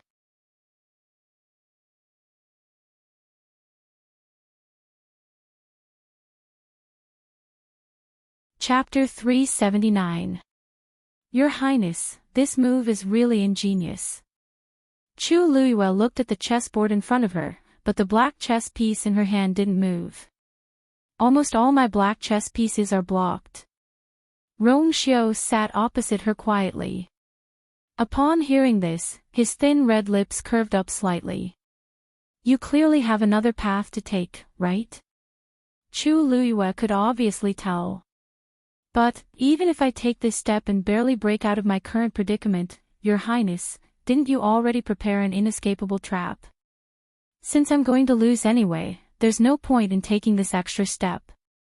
Chu Luiyue threw the chess piece back into the chess pot and raised her hands. I admit defeat. Looking at her obedient manner, Rongxiu raised his brows slightly. You're not focused. What are you thinking about? As he spoke, he started to put away the chess pieces. Chu Luiyue looked at his slow movements and couldn't help but wrinkle her nose. Actually, even if she was focused, she would barely be able to fight Rongxiu to a draw. If they really wanted to compare, Rongxiu was indeed better. Rongxiu slowly said, this move seems to be very simple. This step may seem meaningless, but there will be people who will take it. Chu Luiyue snorted. It's just a waste of effort. Not only did Situ Yan not cancel Rong Jin and Situ Xingchen's marriage agreement, but he even took the initiative to ask for mercy. Even if His Majesty was furious and couldn't wait to punish the Empress and Crown Prince, he had to give Situ Yan some face. Chu Luiyue had long expected that Situ Yan wouldn't cancel the marriage agreement easily, but she didn't expect him to help so decisively. It could be seen that Situ Yan thought highly of Rong Jin. Rongxiu smiled lightly. If the problem could be solved so easily, it wouldn't have dragged until today. Chu Luiyue suddenly leaned forward, placed her hands on the chessboard, and stared at Rongxiu. Your Highness, did you already know that Situ Yan would help? Rongxiu raised his eyes slightly and glanced at Chu Luiyue's face with a faint smile. Didn't you already know? Between the two of them, there seemed to be some kind of ambiguous air flowing slowly. Chu Luiyue looked at Rongxiu thoughtfully. Of course she knew.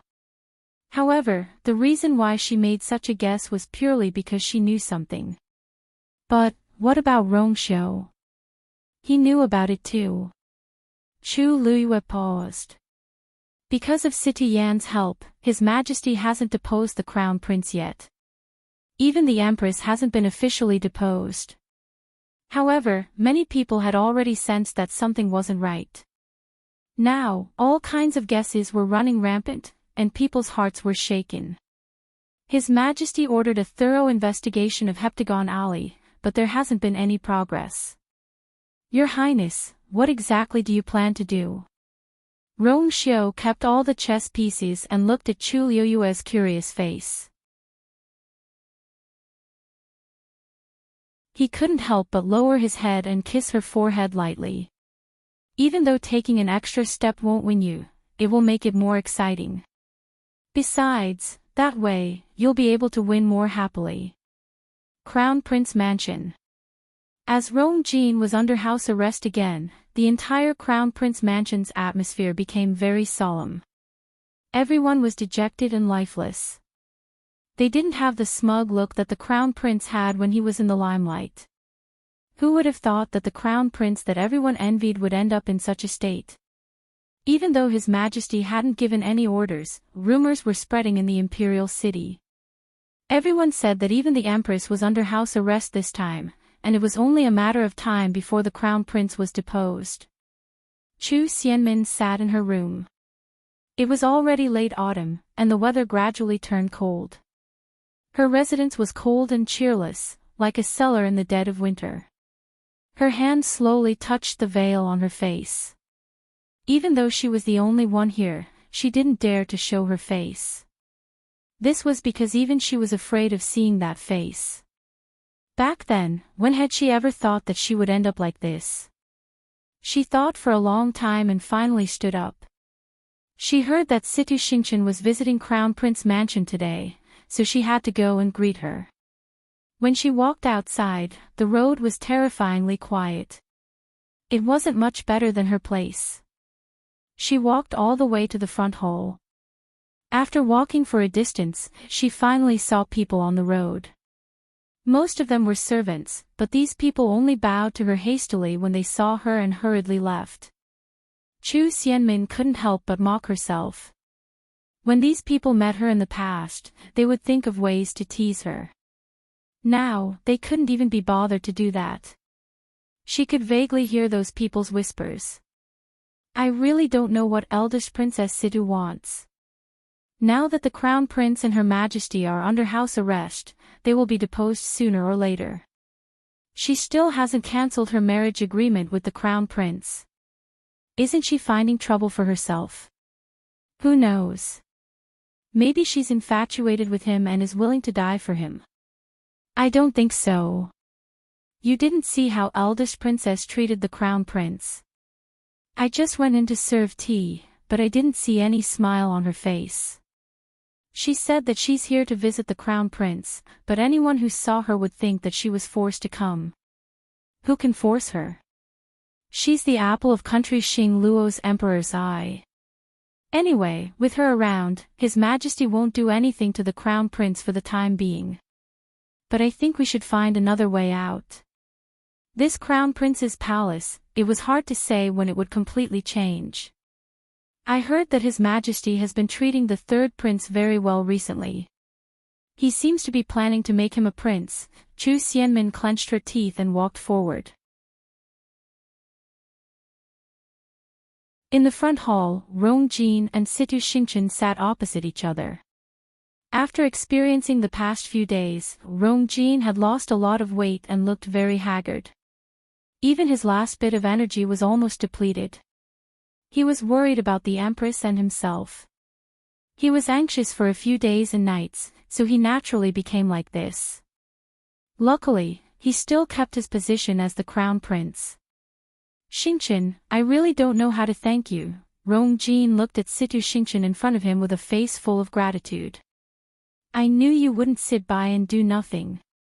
In Rong Jin's opinion, Situ Yan must have been willing to help because Situ Xingchen had begged him.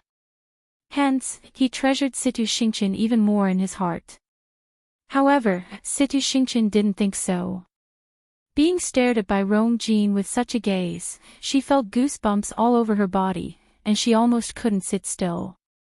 If it weren't for father's orders, I wouldn't have come no matter what. Your Highness, you don't have to be so polite. This is what I should do. Situ Xingchen almost clenched her teeth and spat out this sentence. However, Rong Jin didn't notice her thoughts at all as he sighed deeply inside. It's a pity that father thinks that mother is guilty and won't let me see her. I also don't know what's going on with her. Situ Xingchen was impatient to listen to this. She recalled her former father's instructions and asked softly in a seemingly unintentional manner, Your Highness, His Majesty is doing this because of Heptagon Alley. Do you know what's going on in there? Mobile users, please browse for a better reading experience from Love Network.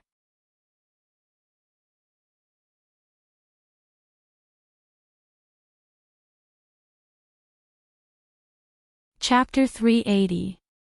Rong Jin knitted his brows. This. I don't know either.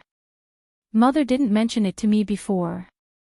That day, it was my first time at Heptagon Alley. As for the so-called bronze cauldron and the hundreds of skeletons, he had never heard of them before. Situ Xingchen knitted her brows undetectably and continued to ask, unwilling to give up. But if Her Majesty really did it, it should be for you. I said I don't know. Rong Jin retorted in disgust. Besides, mother is just a woman in the palace. How can she do such a thing? Those skeletons belonged to cultivators, and there were even some outstanding warriors among them. However, mother's cultivation talent was average, and she stayed in the palace for many years. With her abilities alone, it was impossible for her to complete this series of actions. In Rong Jin's eyes, all of this was Rong Jiao and the rest slander. Let's not talk about this and talk about Rong Jin. Rong Jin did go missing back then, and mother was very worried about it. She even looked for him several times to discuss countermeasures. If mother really sent Rong Jin to Heptagon Alley long ago, why did she have to act in front of me? Wasn't that a waste of time and energy? In Rong Jin's impression, mother had always trusted him. Since he was young, he knew that he was Mother's hope, and he carried her heavy burden. Mother could give up everything for him. Even if Mother hid it from the entire world, she would definitely treat him honestly. Hence, he never believed that Mother did those things from the start to the end. Father, you're just temporarily blinded. When I find out the truth, everything will naturally come to light. Rong Jin clenched his teeth. Upon hearing this, Siti Xingqian sneered in her heart. Blinded? Rong Jin could only say this to himself. The Empress's reaction that day was enough to explain the problem. Other than Rong Jin's strange appearance, everything else was clearly related to the Empress. Siti Xingqian rubbed the teacup but didn't drink it. She looked down at her reflection in the tea, and her eyes were cold. However, her voice was still as gentle as water. Your Highness, you're right. I don't believe in those things either. If not, you wouldn't have come out to help, right? But given the current situation, you have to think of a solution as soon as possible. If not, Her Majesty's life in the palace won't be good. Rong Jin knitted his brows tightly. Then tell me, what should we do? Father refuses to see me now. Does your Highness know that Lord Chu Ning and the third prince are investigating Heptagon Alley together? If they really found out something, wouldn't it be easy for His Majesty to convict him? In other words, the future of you and the Empress is now in their hands. How could I not know that? Rong Jin rubbed his face in frustration. Let's not talk about Chu Ning, but Rongjiu has a deep grudge against me and my son. He will definitely take this opportunity to secretly do something. Your Highness, in my opinion, the crux of this matter lies in Heptagon Alley. I believe that those things were definitely not done by the Empress, but she definitely knows something, don't you think? Rong Jin didn't say anything. If Her Majesty tells you everything she knows, then you'll be able to deal with the current situation better. So, why don't you go and consult the Empress? Rong Jin pondered for a long time and felt that this was indeed a good idea. But the most troublesome thing was, but Imperial Mother and I can't see each other right now, so how can I ask? Siti Xingqian's lips curved up slightly, and she revealed a gentle smile. You forgot that Xingqian can enter the palace. Chu Xianmin, who had walked to the door, suddenly stood still when she heard this. Then, she heard Rong Jin's excited voice. Xingqian, you're indeed the best woman in the world. It's my great fortune to be able to marry you as my crown princess. Chu Xianmin felt as if countless needles were pricking her heart, and it was very painful. She clenched her fists tightly, and many thoughts flashed across her mind. Finally, as if she had made up her mind, her gaze became firm, and she turned to leave. Chu Luiyue came to Mu Qinghe's residence again. Just as he walked to the door, he heard a joyful chirp. Chu Luiyue looked up and saw Hongyao excitedly flapping its wings and flying over. Even though they had not seen each other for half a month, Chu Luiyue missed Hongyao quite a bit. Seeing her welcoming him so enthusiastically, he couldn't help but smile. Hongyao, have you been obedient recently? Hongyao flew one round around Chu Luiyue and flapped its wings vigorously. Chu Luiyue even saw a faint layer of green fire. This was clearly an affirmative answer. Chu Luiyue smiled until his eyes turned into crescents. Don't worry. I didn't forget to bring you a gift. Hongyao chirped happily again. Chu Luiyue took out her cosmic bag and was about to take out the item when she suddenly felt a gaze on her. It was almost tangible. She paused in her actions and looked up. Jian Fengqi crossed his arms and leaned against the door frame as he looked at her with interest. How strange. Hongyao isn't your fiend. Why do you care so much about it? Chu Luiyue's eyes twitched. It's been more than 10 days. Why hasn't this fellow left yet? As if he had seen through Chu Luiyue's thoughts, Jian Fengqi smiled flirtatiously and proudly. It's easy to invite me here, but it's not so easy to ask me to leave. Chu Luiyue tried her best to look calm and polite as she curtsied. Greetings, young Master Jian. Jian Fengqi suddenly said, do you know that Mu Qinghe only allows Hongyao to accept gifts from one person? Mobile users, please browse for a better reading experience from Love Network.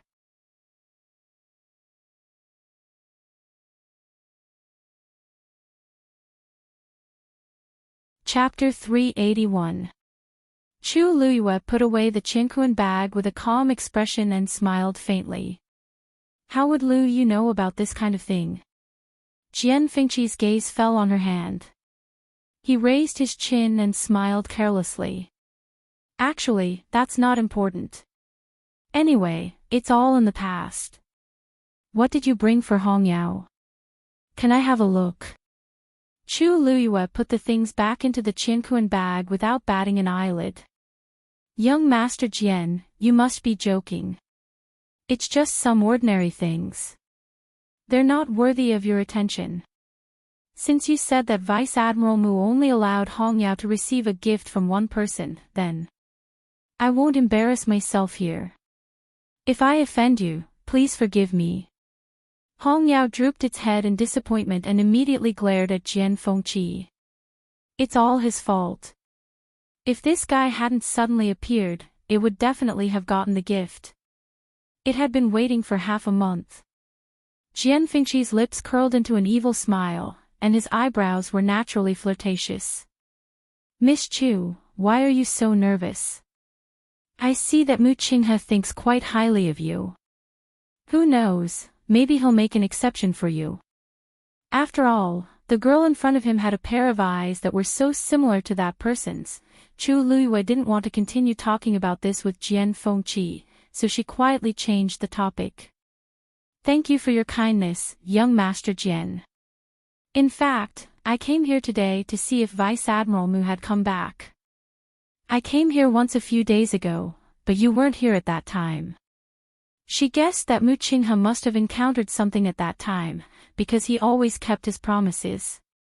Since he said 10 days, there must be some special reasons why he didn't stay here to see her. Jian Fengqi looked at Chu Luiyue thoughtfully. For some reason, he always felt that Chu Luiyue didn't seem to want to talk to him much. The looming feeling of being despised came back again. How strange. He had always been very popular in front of women. He didn't know how he had offended Chu Luiyue to make her treat him like this. It seems like the women of country Yaoqin aren't very friendly to me. He let out a long sigh. Chu Luiyue narrowed his eyes and smiled politely. Young Master Jian, please don't misunderstand. I'm just worried that Vice Admiral Mu might have been delayed by something. I'm not displeased with you at all. Perhaps, someone else made young Master Jian unhappy. It was obvious that he had suffered a setback somewhere. However, she was also curious. There were not many people who could suppress Jian Fengqi. Jian Fengqi's icy eyes were filled with resentment. He wanted to say something but stopped himself. In the end, he swallowed the words in his throat and turned to walk inside. Forget it, forget it. This young master has never liked to fuss over such things. As he walked, he dragged out his words and spoke lazily. Mu Qinghe, the little girl is looking for you. Chu Luiyue inexplicably shuddered. Little girl. This guy must have eaten a bear's heart and a leopard's guts to call her that. Chu Luiyue secretly gritted her teeth and made a mental note of Jian Fengqi. She suppressed the unhappiness in her heart and followed him. Jian Fengqi casually waved his hand without turning his head. He's in the backyard. You can go by yourself. After saying that, he strode toward the other side, as if he couldn't be bothered to care about this. Chu Luiyue thanked him and walked toward the backyard. Seeing that Jian Fengqi had left, Hongyao followed again. It circled Chu Luiyue and blinked its eyes, unwilling to give up. Since that guy is no longer here, I can give it the present, right? Chu Luiyue stared at it and shook her head. Hong Yao, no. It was obvious that the only person Jian Fengqi mentioned who could give Hong Yao a present was her, the former Shengguan Yu. In the past, she didn't know about this at all, so she said that she would bring a present for Hong Yao without any scruples. But now that she knew, she naturally couldn't do that anymore. Mu Qinghe had a lot of doubts about her, so she had to be cautious. Seeing her determined expression, Hong Yao lowered its wings in disappointment, landed on the ground, and walked forward step by step listlessly. Chu Luiyue pursed her lips, but she still didn't give in. In fact, she said that she would bring a present for Hong Yao at first just to coax it, but it gradually became a habit. But she never knew that Mu Qinghe would only let Hong Yao accept gifts from her alone. I really don't know what Mu Qinghe is thinking. Suddenly, Hong Yao stopped. Chu Luiyue looked up and saw that in the spacious backyard, Mu Qinghe was practicing with a saber. He said that he was practicing with a saber, but in fact, what he was holding in his hand was just an ordinary 3-inch wooden saber. Although it was just an ordinary wooden saber, in Mu Qinghe's hand, it seemed to be filled with murderous intent. Even though there was still a distance between them, Chu Luiyue could still feel the fierce aura that almost cut everything. Vice Admiral Mu. Chu Luiyue saluted. Mu Qinghe didn't stop, and his wooden saber danced smoothly. Chu Luiyue could even see the black cracks in the void wherever the saber passed. It could be seen that Mu Qinghe's strength was indeed stronger than before. Whoosh! Mu Qinghe's movements were so fast that he left several afterimages in the courtyard. Immediately, he raised his hand and stabbed. The wooden saber in his hand flew out in an instant. Swoosh! Swoosh! Those afterimages were pierced one after another. They dissipated with a loud bang. Chu Luiyue knitted her brows unnoticeably. Mu Qinghe didn't seem to be in a good mood. To put it nicely, he didn't show his emotions, but to put it bluntly, he had an icy face. In Chu Luiyue's impression, she had almost never seen him reveal his emotions. But from his appearance just now, it seemed that he had encountered something terrible, but she didn't say anything, just stood quietly by the side and waited. Finally, when the last afterimage was pierced, the wooden saber flew back to Mu Qinghe's hand. He slowly exhaled and looked back at Chu Luiyue. At this time, his eyes were as cold and indifferent as ever, without the slightest fluctuation.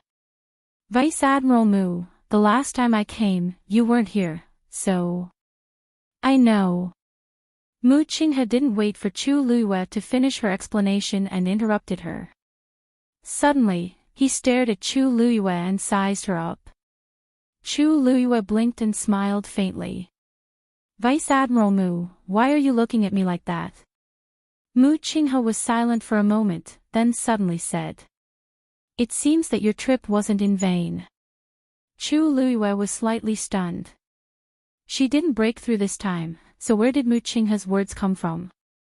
Without waiting for her to ask, Mu Qinghe suddenly threw the wooden saber in his hand at Chu Luiyue.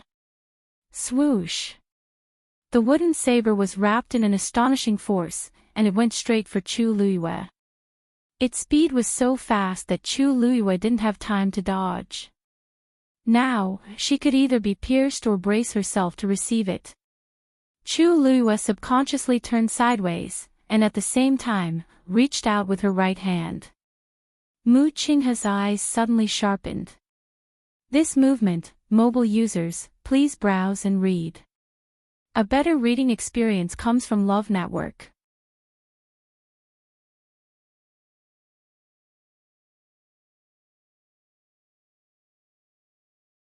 Chapter 382.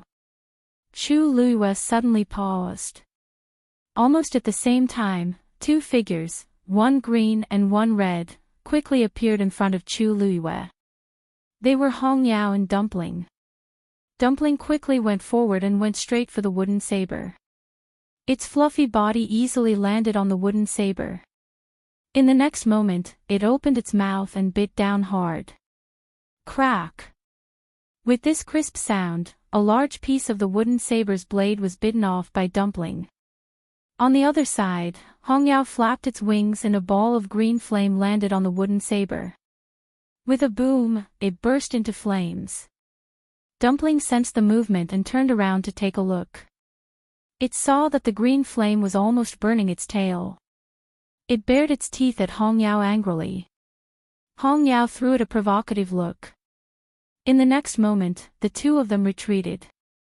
The wooden saber turned into a pile of ashes an arm's length away from Chu Liyue. Dumpling returned to Chu Liyue's shoulder first and showed its tail to Chu Liyue. Ow, ow.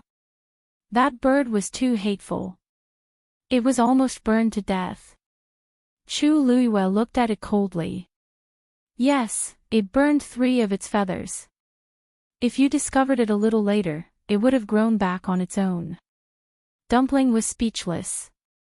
The red demon let out 2 clear cries and flapped its wings proudly. It deserved it. It was its fault for being so slow. It hadn't improved at all after such a long time. Dumpling was furious, but when it thought of how it had suffered because it was inferior to Hongyao, it could only turn around angrily and point its butt at Hongyao to show its anger. Actually, Chu Liyue really wanted to criticize Hongyao for abusing her power for personal revenge, but she knew better in front of Mu Qinghe. Besides, Hongyao had attacked to help her. She slowly lowered her arm, and the tense muscles all over her body also relaxed. Mu Qinghe's eyes flashed with disappointment. When he saw Chu Liyue's actions just now, he thought, what is Vice Admiral Mu planning to do? Chu Liyue didn't seem to notice anything wrong and said with a smile, I'm afraid you've overestimated me. I can't take one of your moves now. It's all thanks to Dumpling and Hongyao. Mu Qinghe's face was a little cold as he gave Hongyao a warning look. Hongyao, who was still smug a moment ago, suddenly froze. It was too anxious just now. It rushed out just like that. Chu Liyue was a little nervous. It was only when she was about to make a move that she realized that Mu Qinghe was probably doing this to test her. People's instincts were very easy to be exposed. She was already halfway. Mu Qinghe would definitely notice that something was amiss if she fully displayed her movement technique. Luckily, Dumpling and Hongyao attacked in time. Chu Liyue lightly patted Dumpling. She felt at ease when she felt the soft and furry touch. Follow me out. Chu Liyue nodded. Chu Liyue was dazed. Now. Mu Qinghe glanced at her. Why? Do you have other things to do? Chu Liyue shook her head. No. Even if there was, Mu Qinghe probably wouldn't care. After all, nobody dared to offend him here. Even Emperor Jiawen had to make way for him, let alone others. Mu Qinghe nodded and walked outside. Chu Liyue hesitated for a moment but still followed. Vice Admiral Mu, may I ask where we're going? You'll know when we get there. Mu Qinghe's reply was very cold and arbitrary. She clearly didn't give Chu Liyue any room to bargain. Chu Liyue knitted her brows. Mu Qinghe has always done things like this, so I'm not surprised. But, if I don't even know where we're going, I'll feel uncomfortable. However, Mu Qinghe clearly didn't intend to explain to me. When they reached the front yard, Jian Fengqi suddenly walked out. Oh, where are you bringing the little girl? He smiled and teased. Mu Qinghe coldly glanced at him. This isn't something you should interfere in. Jian Fengqi raised his hands. Pfft, this isn't the time for you to invite me over. Mu Qinghe, you're getting better at kicking me to the curb after I've outlived my usefulness. He was clearly just teasing, but Mu Qinghe's expression suddenly stiffened for a moment. Jian Fengqi also seemed to realize something. He coughed and turned his gaze to Chu Liyue. Miss Chu, there's something I'd like to ask. Please speak, young Master Jian. Jian Fengqi rubbed his chin with one hand and seemed to be in a dilemma. Is this young master ugly? Chu Luiyue thought she heard wrong and slightly widened her eyes. But when she saw Jian Fengqi's thoughtful expression, she was sure that he really did say that. What's wrong with this guy? Who doesn't know that Jian Fengqi's second best skill is alchemy and his first best skill is narcissism? Jian Fengqi's naturally flirtatious eyes and free and unrestrained style. Even Chu Luiyue, who always disliked him, had to admit that Jian Fengqi's charm and appearance were indeed top-notch. Otherwise, how could he come and go freely among the flowers? Young Master Jian is handsome and elegant. Naturally, you have nothing to do with the word ugly. Jian Fengqi's straight brows knitted even tighter. I think so too, but someone said that this young master is ugly. Chu Luiyue asked curiously. I wonder who that person is. What kind of insight is this? Jian Fengqi's gaze became very subtle and his thin lips spat out a name. Mu Hongyu. Chu Luiyue was speechless. It seems that a lot of interesting things have happened while I was away. Jian Fengqi had always been a person who thought highly of himself and was especially confident in his appearance. He had lived for so many years, but this should be the first time that someone called him ugly. No wonder he was so resentful. Unfortunately, according to Mu Hongyu's personality, this kind of person was the last person she liked. This was also because Jian Fengqi had cured the princess consort of Ping Zhang's illness. Mu Hongyu must have said this because she couldn't bear it anymore. One could imagine how much Mu Hongyu didn't like Jian Fengqi. Chu Luiyue came to a realization and comforted him with a smile. Hongyu has always been outspoken. Don't take it to heart. Jian Fengqi was speechless. She didn't seem to be comforting him. I heard from her that there's someone called Rong Xiao who is dozens of times more charming than me. Chu Luiyue's mouth twitched. If she didn't hear wrongly. Jian Fengqi said. Rong Xiao. Oh, by the way, she also said that person is your fiancé. Jian Fengqi stared at Chu Luiyue and asked. Only then did Chu Luiyue realize that Jian Fengqi hadn't seen Rong Xiao since he came here. She coughed. Yes. His Highness Prince Li is indeed my fiancé. Jian Fengqi thought for a moment and suddenly walked outside. I'd like to see what kind of person that Rong Xiao is. Chu Luiyue was about to say something when there was a sudden movement from the side. She turned her head to take a look. A long sword suddenly floated in the air. Mu Qinghe was standing on it with a solemn and cold expression. Come up. Mobile users, please browse and read. A better reading experience comes from Love Network.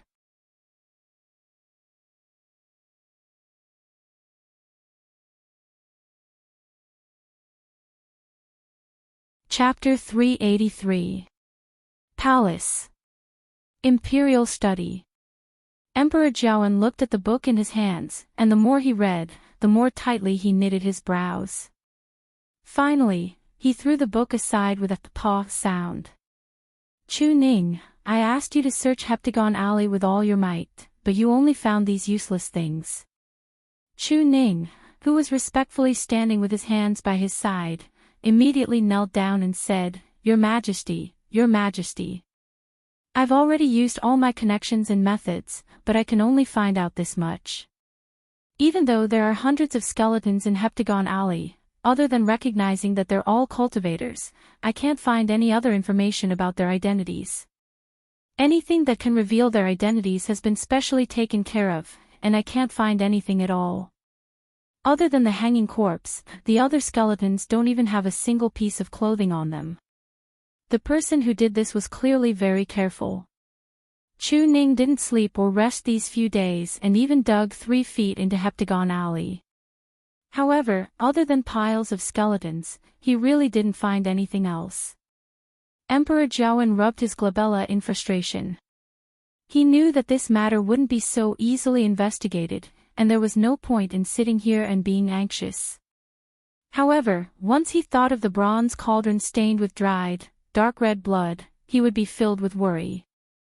Chu Ning glanced at Emperor Jiawen and continued speaking. Refuse to investigate. Her Majesty goes to Heptagon Alley once every 2 months on average, and she's very secretive. She only stays there for a short while, so nobody discovered her after such a long time. Emperor Jiawen's face darkened. In actual fact, he had personally interrogated the Empress a few times, but the Empress was very tight-lipped. From start to end, she only said that she did everything, but she didn't mention if she prepared it for Rong Jin or why she did it. In the middle, with Emperor Jiawen's silent approval, his subordinates even tortured the Empress, but they still didn't find any useful clues. Whenever he thought about how the Empress had deceived him for so many years without him noticing, he felt a chill run from the bottom of his feet to his head, causing him to shudder. Knock knock. Your Majesty, the third prince wishes to see you. Eunuch Min carefully said outside. Let him in. Emperor Jiawen took a deep breath in and looked at Rongzhou, who pushed the door open, and asked, What's the news? Do you have any news? The moment Rongzhou came in and saw Chu Ning kneeling on the floor, he realized that Chu Ning probably didn't find anything. He first bowed respectfully, and then slowly said, I'm sorry. Your son has personally interrogated all the servants in the Empress Palace and obtained some information that might be useful. Emperor Jiawen finally perked up. Speak. Rongzhou said, according to the Empress' personal maid, the Empress keeps a box for herself and never allows anyone else to touch it. Every once in a while, the Empress would lock herself in her bedroom. At first, the palace servants didn't think much of it. Later, a eunuch accidentally broke in and finally found that the Empress was inside and seemed to be looking at the things in the box. Emperor Jiawen pondered for a moment. What kind of box is it? Why does she value it so much? Why didn't I know about it? Rongzhou sneered in his heart. Emperor Jiawen and the Empress didn't have any feelings for each other, especially Emperor Jiawen. He probably didn't even put 10% of his thoughts on the Empress. If he cared about the Empress before, he wouldn't let the Empress do so many messy things under his nose. The Empress frequently went in and out of Heptagon Alley and kept killing cultivators to accumulate strength for the bronze cauldron. Even Emperor Jiawen didn't know, let alone a small box. It was really too easy to hide it from Emperor Jiawen. Thinking of this, Rongzhou couldn't help but mock himself. It was also because of this that the Empress didn't receive any punishment even after silently killing his mother. Emperor Jiawen didn't treat his mother any better. Rongzhou suppressed his emotions and looked calm. I didn't ask about this. After all, the palace servants don't dare to ask about the Empress's things. But, the eunuch who accidentally discovered this incident fell into the lake and drowned not long after. After that, the Empress's palace servants kept their mouths shut about this incident. This time, he had to use some tricks to finally get the answer he wanted. I think that if we can find that box, many problems can be solved. Emperor Jiawen looked solemn. You're saying that the box has something to do with Heptagon Alley.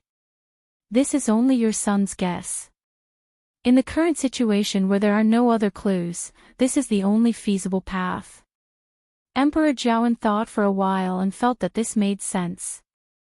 Since this is the case, Rongzhou, go find the Empress and ask her to hand the item over. Rongzhou hesitated. Father, since Her Majesty values that box so much, she probably won't hand it over easily. Tell her that if she honestly hands it over, I might give Rongjin a chance. If she's stubborn, let her decide what to do.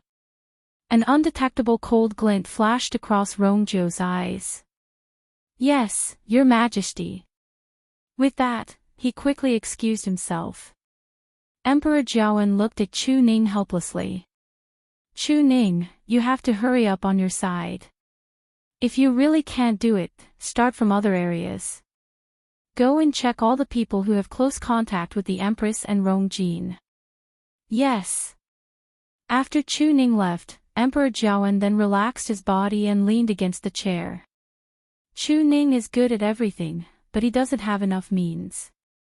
In comparison, Rongjio's work efficiency was much higher.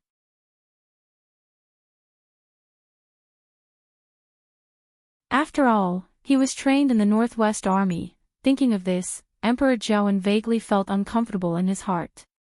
In the past, he never thought of leaving the position for Rongjio because he really didn't like this son of his. Besides, his murderous aura was too strong, and it even made Emperor Jiawen wary sometimes. But now, it seems like Rongjin can't do it. Among the remaining princes, Rongjio actually became the most suitable one.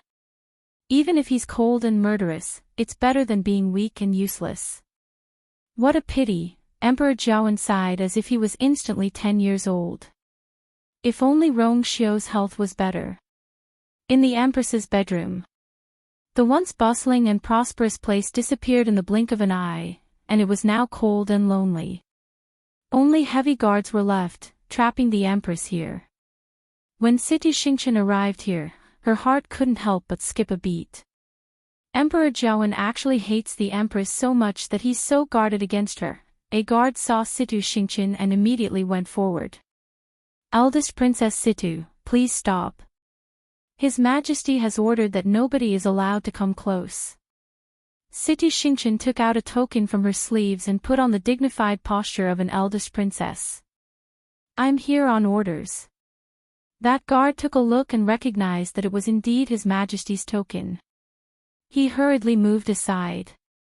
Eldest Princess Situ, please. Situ Xingqian put away the token and calmly walked into the Empress's palace.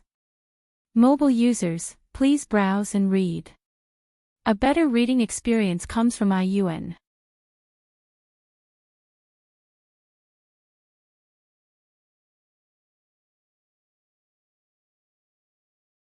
Chapter 384. The huge palace was cold and cheerless. Situ Xinghan slowly walked in, and her footsteps echoed in the empty room, making it sound eerie. The floor was filled with all sorts of smashed items, and it was a mess. Situ Xingqian walked around expressionlessly and went straight in. Finally, she saw the Empress in the innermost part of the room. The Empress was wearing a messy and dirty palace gown, and it looked like she hadn't changed for a few days. She could even vaguely see some dark red bloodstains. Her face was very pale, her lips were dry, and her eyes were dull. She was curled up into a ball at the corner of the bed, motionless. When one looked over, one would think that the Empress was dead. It was obvious that the Empress had gone through a lot of torture in these few days. Situ Xingqian walked over step by step and finally stood in front of the Empress's bed. Her usual gentle smile surfaced on her face. Her Majesty, I'm here to see you. The Empress didn't seem to hear her and didn't react at all. Situ Xingqian didn't care as she bent down slightly and went closer. Actually, but the next moment, she smelled the Empress's horrible and suffocating smell. Disgust flashed across her eyes as she took out a letter from her sleeve and handed it over. Her Majesty, the Crown Prince asked me to come and see you today. This is the letter he wrote for you. Take a look at it. After saying that, he calmly straightened his body. If she could, she really wanted to leave this dirty place immediately, but she didn't forget her purpose for coming today. It wasn't easy to come in, so she had to grab the chance. Hearing the words Crown Prince, the Empress's eyes turned sluggishly before she finally regained some consciousness. She slowly raised her head, and her deeply sunken eyes were filled with blood vessels. They were filled with despair and anger, and there was even a hint of madness vaguely. Situ Xingqian instinctively took half a step back.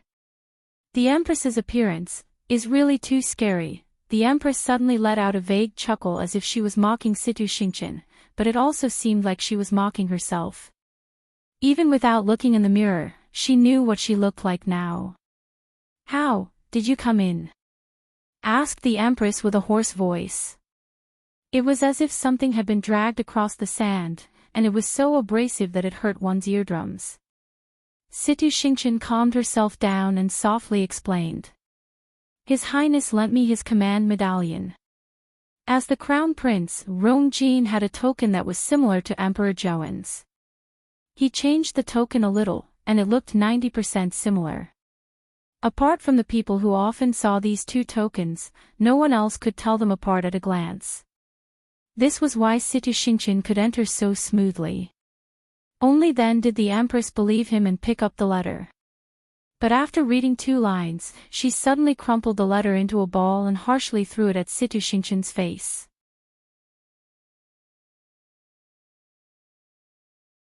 Bitch! You are indeed insidious. Situ Xingqian did not expect the Empress to suddenly flare up, so she was momentarily stunned. The paper ball didn't hurt when it hit her face, but it was a great humiliation to her. She picked up the ball of paper, and the smile on her face faded. Your Majesty, what are you doing? I was kind enough to help you and the Crown Prince, but you treat me like this? Bitch! Do you think this consort doesn't know what you're thinking? The Empress's face flushed red as she pointed at Situ Xingqian's nose and scolded her. Rong Jin can't tell what you're thinking, but do you think I can't tell? No wonder you haven't cancelled the marriage agreement until now. It's because you want to persuade him to get this information from me. I'm telling you, don't even think about it. Even though I'm down and about to be executed anytime, it doesn't mean that I'm dumb. Previously, when I saw Situ Xingqian, I already felt that this woman's thoughts weren't pure and that she wasn't what she looked like on the surface. It seems like this is indeed the case. The smile on Situ Xingqian's face completely disappeared as she tightly clenched the paper ball in her hands. That was Rong Jin's handwritten letter, and he wrote it under her hints. Of course, she knew what was written on it. The general idea was that Rong Jin couldn't go out because he was under house arrest, so he asked Situ Xingqian to visit the Empress on his behalf. He also asked the Empress to tell Situ Xingqian the secret of Heptagon Alley so that she could relay it to him. Rong Jin felt that he could only think of a solution to solve his current predicament if he knew what was going on. When the Empress saw this, how could she not understand? Situ Xingqian originally had nothing to do with this matter, but she was now busy. How could she not have any ulterior motives? Her Majesty, you must have misunderstood. I don't have such intentions. The Crown Prince is your biological son. If you don't even trust him, won't this situation be unsolvable? Get lost! Yelled the Empress hysterically. If it weren't for the fact that half of my body couldn't move, I would have directly gone forward and hit this B***tch out. Situ Xingqian's gaze landed on the Empress's legs, and she vaguely guessed something as she said with disappointment, I thought you loved the Crown Prince the most. I originally thought that you doted on the Crown Prince the most. I didn't expect that you could bear to watch him fall into such a desperate situation. Since you insist on this, then I have no other choice. As she spoke, she really turned around and left without a care. She had just taken a few steps when she heard the Empress's voice behind her. What did you just say? Situ Xingqian's lips curled up slightly, and delight flashed across her eyes. But when she turned around, her expression had already returned to normal. She sighed and said, You've been trapped in the palace for a long time.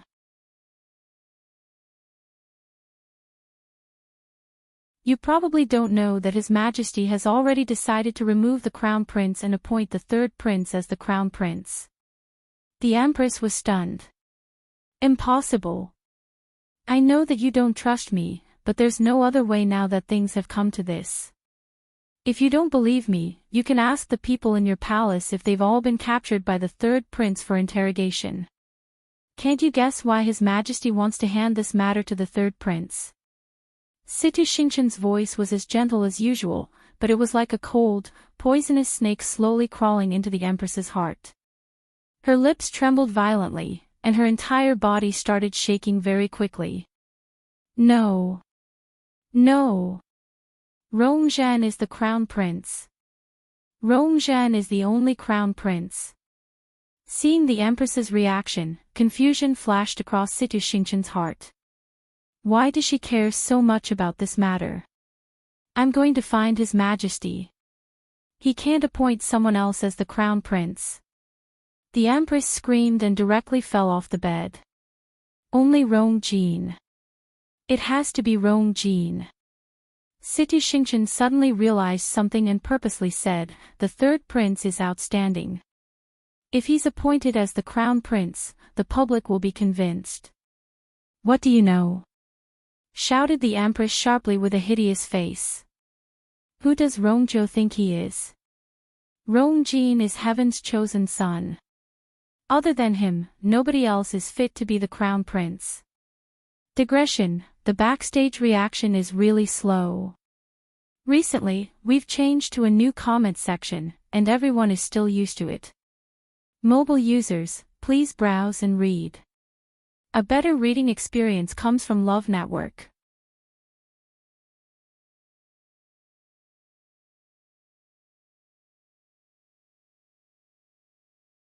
Chapter 385. Situ Xingqian's eyes lit up. Heaven's chosen son. This is the biggest secret hidden in Rongjin. Once the words left her mouth, the Empress immediately reacted. I still said this out loud. Furthermore, I said it in front of Situ Xingqian. Bang! Caw! The Empress was furious as she picked up the things beside her and threw them at Situ Xingqian. *TCH. How dare you scheme against me? She had kept this secret for many years and didn't even tell anyone about the torture she had suffered these few days. She didn't expect Situ Xingqian to find out in the end. The Empress's hand was cut by the sharp shards, and it was covered in blood. However, she couldn't feel the pain at all as her mind was filled with thoughts of how to kill Situ Xingqian in front of her. But the current her was a useless person. She couldn't even walk on her own, so how could she deal with Situ Xingqian? Situ Xingqian easily avoided her attack, but she didn't retreat. Instead, she took 2 steps forward and squatted down in front of the Empress. Her Majesty, did you just say? Heaven's chosen son. What does that mean? The Empress raised her hand and was about to slap her. Situ Xingqian grabbed her wrist with a smile on her face, but the corners of her eyes were filled with iciness and threat. Since you've already said it, why don't you tell me everything? Don't worry, I'll definitely tell His Highness everything without leaving out a single word. I'm guessing that this is the reason why my father wants me to get engaged to His Highness, right? The blood in the Empress's chest rumbled as she suddenly spat out a mouthful of blood. I didn't guess wrongly. Situ Xingqian is up to no good. There was also her sinister and cunning Imperial father. Who? Who the hell told you? The Empress tried her best to break free from Situ Xingqian, but it was to no avail. In the end, she could only scream at her. I've never told anyone about this. Even Rongjin, I only revealed a bit of information. Until now, I still don't know what it means. But, how did that old fool, Situ Yen, find out? Many things that had happened in the past quickly flashed before his eyes, like pearls that were finally strung together by a string. No wonder Situ Yen interacted and suggested a marriage. No wonder they liked Rongjin from the start. No wonder the engagement hasn't been annulled yet. This treacherous father and daughter pair had come for this very reason. Situ Xingqian's ears buzzed from the Empress's ruckus, and she had completely exhausted her last bit of patience. She shook off the Empress and looked down at her. Your Majesty, there doesn't seem to be any point in talking about this now. Why don't you just say what you need to say? Only then can you protect the crown prince, right? Besides, if it weren't for my father and my help, you and the crown prince wouldn't have survived until today. Now, we can be considered to be on the same boat. Why must you persist so bitterly? Don't tell me you still want to salvage the situation by yourself, with your half-crippled body. Situ Xingchen wasn't polite with her words. The Empress was filled with hatred. But after thinking about it for a long time, she realized that Situ Xingchen's words made sense. It wasn't a good idea to continue resisting like this.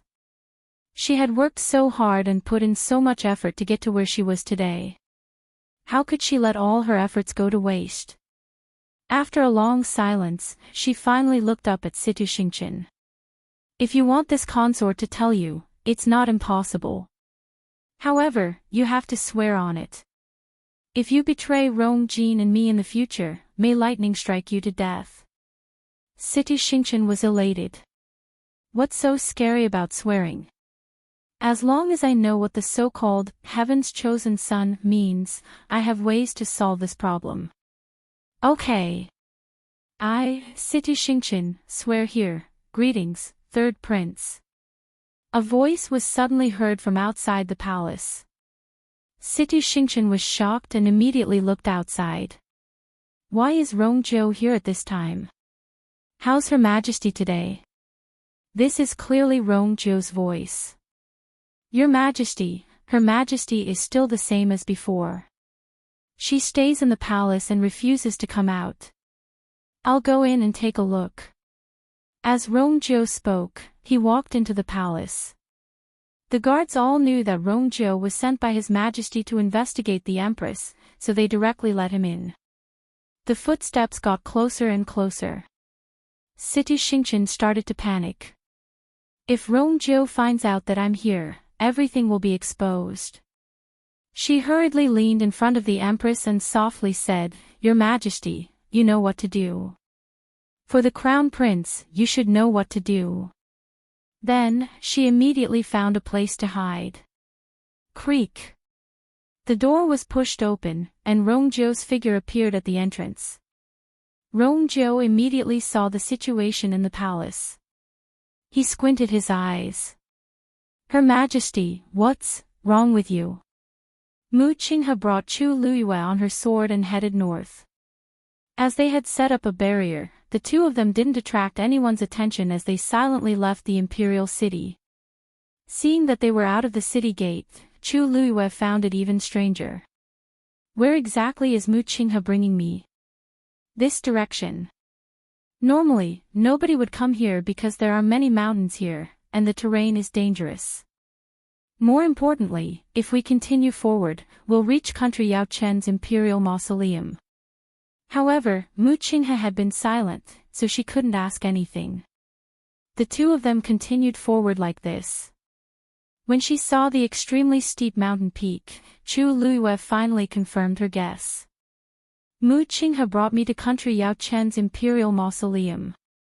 Looking down from midair, one could even clearly see the soldiers in charge of guarding the mountain peak.